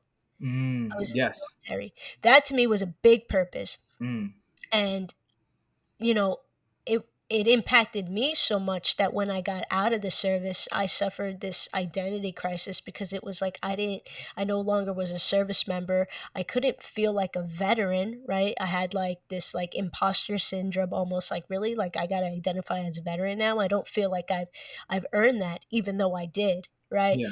Like so I went through all of this back in like 2019. And so, and then of course with like the car accident in 2020, it just was something on top of that, so even more I felt lost, right? Yeah, yeah, yeah. Finally I started kind of, I got into manifesting, and I started to kind of like pick things apart and make them make sense, right? Take Yeah. like a picture that was jumbled and finally like a puzzle, right? Yeah. And then I started putting the pieces where they belong so that I Yeah. can see the full picture of things. And Yes. now I do feel like that fulfillment. I don't feel like, oh man, I don't have a purpose or I don't have a purpose anymore. Like, no, Yes. that's That's where gold.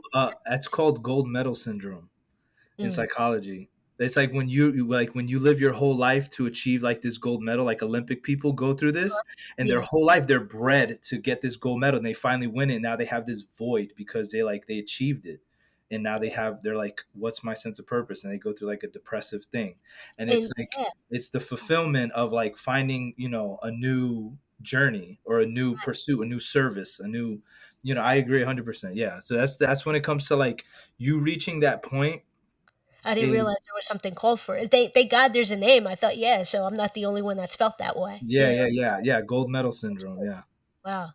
Yeah.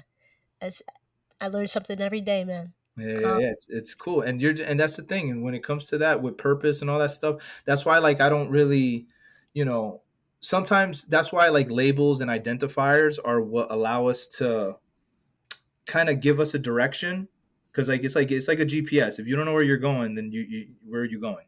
So it's like right. when you label a purpose or you label a fulfillment, a duty or something that gives you a direction. Because if you don't label it as anything, then you don't really know what it is actually. Yeah. You know what Right. I'm saying? So that's why it's like your purpose. You're feeling this fulfillment of serving, like you're a daughter, a daughter, husband, military, like every aspect, a friend, and that's your duty. You're serving. That's your fulfillment also within yourself, and you've done those things, and you're still doing those things. It never stops, and Right. that's the whole thing of like with when they label it a purpose, a fulfillment, like what brings you joy, what brings you like whatever keeps that light alive in you. Mm. And that's the same aspect of like, so like for me, like I don't say that is my purpose. I do those things because I know they're functionally beneficial to others besides myself. Mhm. So Mhm. whether the outcome coaching, because that's really all it is. You're a helping hand in this life. We're all Yeah. a helping hand in this life. We're going to experience good, or we're going to experience bad. So sometimes we're going to get help. Sometimes we'll get people who are going to need help. Sometimes they're going to be people who are going to bring us down. And that's Yeah. either, and it's all about being prepared for those moments, because the people who bring you down, those are your opportunities to kind of learn a little bit about yourself, of how they were able to do that and what made them do that, Mm. and how can I come back from that Yeah. you know Absolutely. Yeah. I definitely want to say that doing this podcast again, right? Because I had one previously and then I let it go for a little bit. But bringing it back, I feel like it's serving a purpose for me to, get me to be more social again, Yeah. right? Because I kind of lost that a little bit. I work from home, so the only Okay. time that I'm talking to coworkers is never face to face, right? And Yeah. then outside of that, Gigi and I just moved this past last summer rather.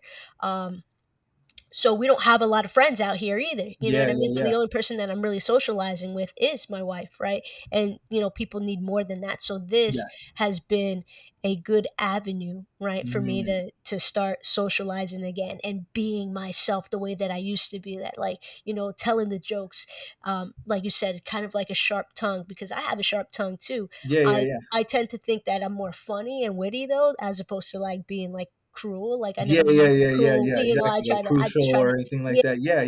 Yeah. I just try to be funny, like, so I feel like I'm like, this podcast is serving that purpose. It's giving me, it's filling that void, like you said, right? Yeah. And at the same time, I hope that the purpose of this podcast is, vice versa, to give people like yourself, or anyone else that has been on it, a platform to, like, talk about themselves, another place where people could come and get to know somebody else a little bit more, or if they don't know that person, then get to know them. You know what I mean? Like, Yeah. I hope that this is what that does, right? Yeah, And it's a mirror. Like socializing is a mirror, and you get to see another mirror, and you get to see what others' reflections are, and you get to see where your reflections line up with mine, and then you get to see and discuss the differences. But yeah, it's just mirroring and seeing those different, and that's great that you're doing that, because I love that, because you found that outlet of, like, I still like to socialize and I still want to connect. Even though I'm busy, I work from home, I have my wife and all that, but I right. still want to connect, and I love that. And it Thank you. also, another thing is too, is like that also could be like, when you are in person too, because then there's still other muscles. Like, remember I was telling you the chemo signals. Like when Hmm. you're in person, you could feel the vibe too. So that's a whole other, like, we'll get together. We're gonna Yeah, get yeah, together. yeah, absolutely. We gotta bring it back. We're reaching 3 hours right now, so yo, you've been a great co-host. I'm not even gonna call you a guest. You've been a co-host this whole 3 hours, man. This is awesome. So thank you so much for coming on. Before I let you go, I got a couple things for you. One, if anyone could take something away from this podcast, your episode, what would it be? Whew. We hit a lot in 3 hours, Oh so yeah, we hit a lot in 3 hours. I would doesn't probably, have to be anything that we said. Just anything that you want them to take away from listening to you. I think one, well, it's gonna be the same thing as my bio is like, plant a seed of perspective and watch what can grow. So be open minded. That is really gonna be the thing when you are going through something in life. When listen, communication is key, comprehension is the door, and a key with no door gets you nowhere. So focus when you're speaking to people that you're truly understanding them, and make sure that they're understanding you. The man of But quotes. I love it, man. So wise. So wise. ah, yes, this was a pleasure. I really liked this mesh. No, no, finish what you were saying. I cut you off. I was Oh just no, no, no. And yeah, just the perspectives of everything is like what really changes and what orbits us to different aspects of in our life. So like once you plant one new different perspective into your life, that can start a whole new ripple. It could start a garden.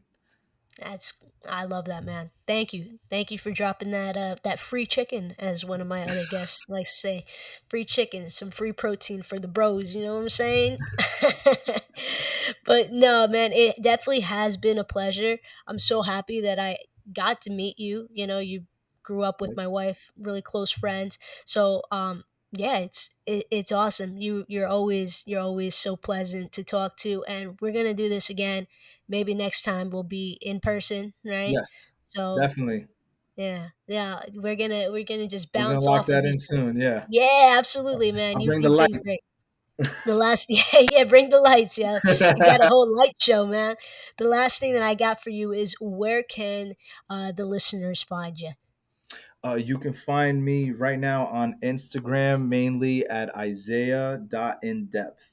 So this is where I'm posting all of my content of just different insights, different perspectives, different tools that I've utilized in life that's helped me navigate through my trials and my errors, and also what's allowed me to make better choices and, you know, take life seriously, seriously, but not too serious at the same time.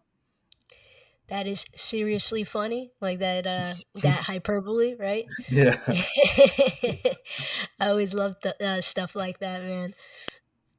Or no, that's an oxymoron. Excuse that's an me, oxymoron. It's all right. oxymoron. Yeah, yeah, Yeah, it's all yeah. right. I was brain Hyperbole is farting too. exaggeration, and I was like, wait a minute, I said the wrong thing. I was brain farting too. Oxymoron. Don't worry. Yes, yeah. We've been talking for 3 hours. Yo, you again. You've been a pleasure. Thank you so much for Likewise, thank talking you. with me. Yeah, man, absolutely. I look forward to doing this again. And listeners, please make sure that you go check out his page. He's got a lot of good excuse me, a lot of good stuff. He drops a lot of good knowledge, right? And yeah, look for the next one. Thanks for Yep, listening, everybody. yep. Take it easy. Peace. Thank you so much to everyone that has supported this channel and my podcast. If you haven't already done so, please go ahead and subscribe, like, comment, share. Help me blow stories I shouldn't tell up so that everyone could hear these stories from these amazing people. Again, I thank you so much for your support. You guys allow me to keep doing what I want to keep doing, and that's bringing you awesome content and being a great host. Take care, everyone.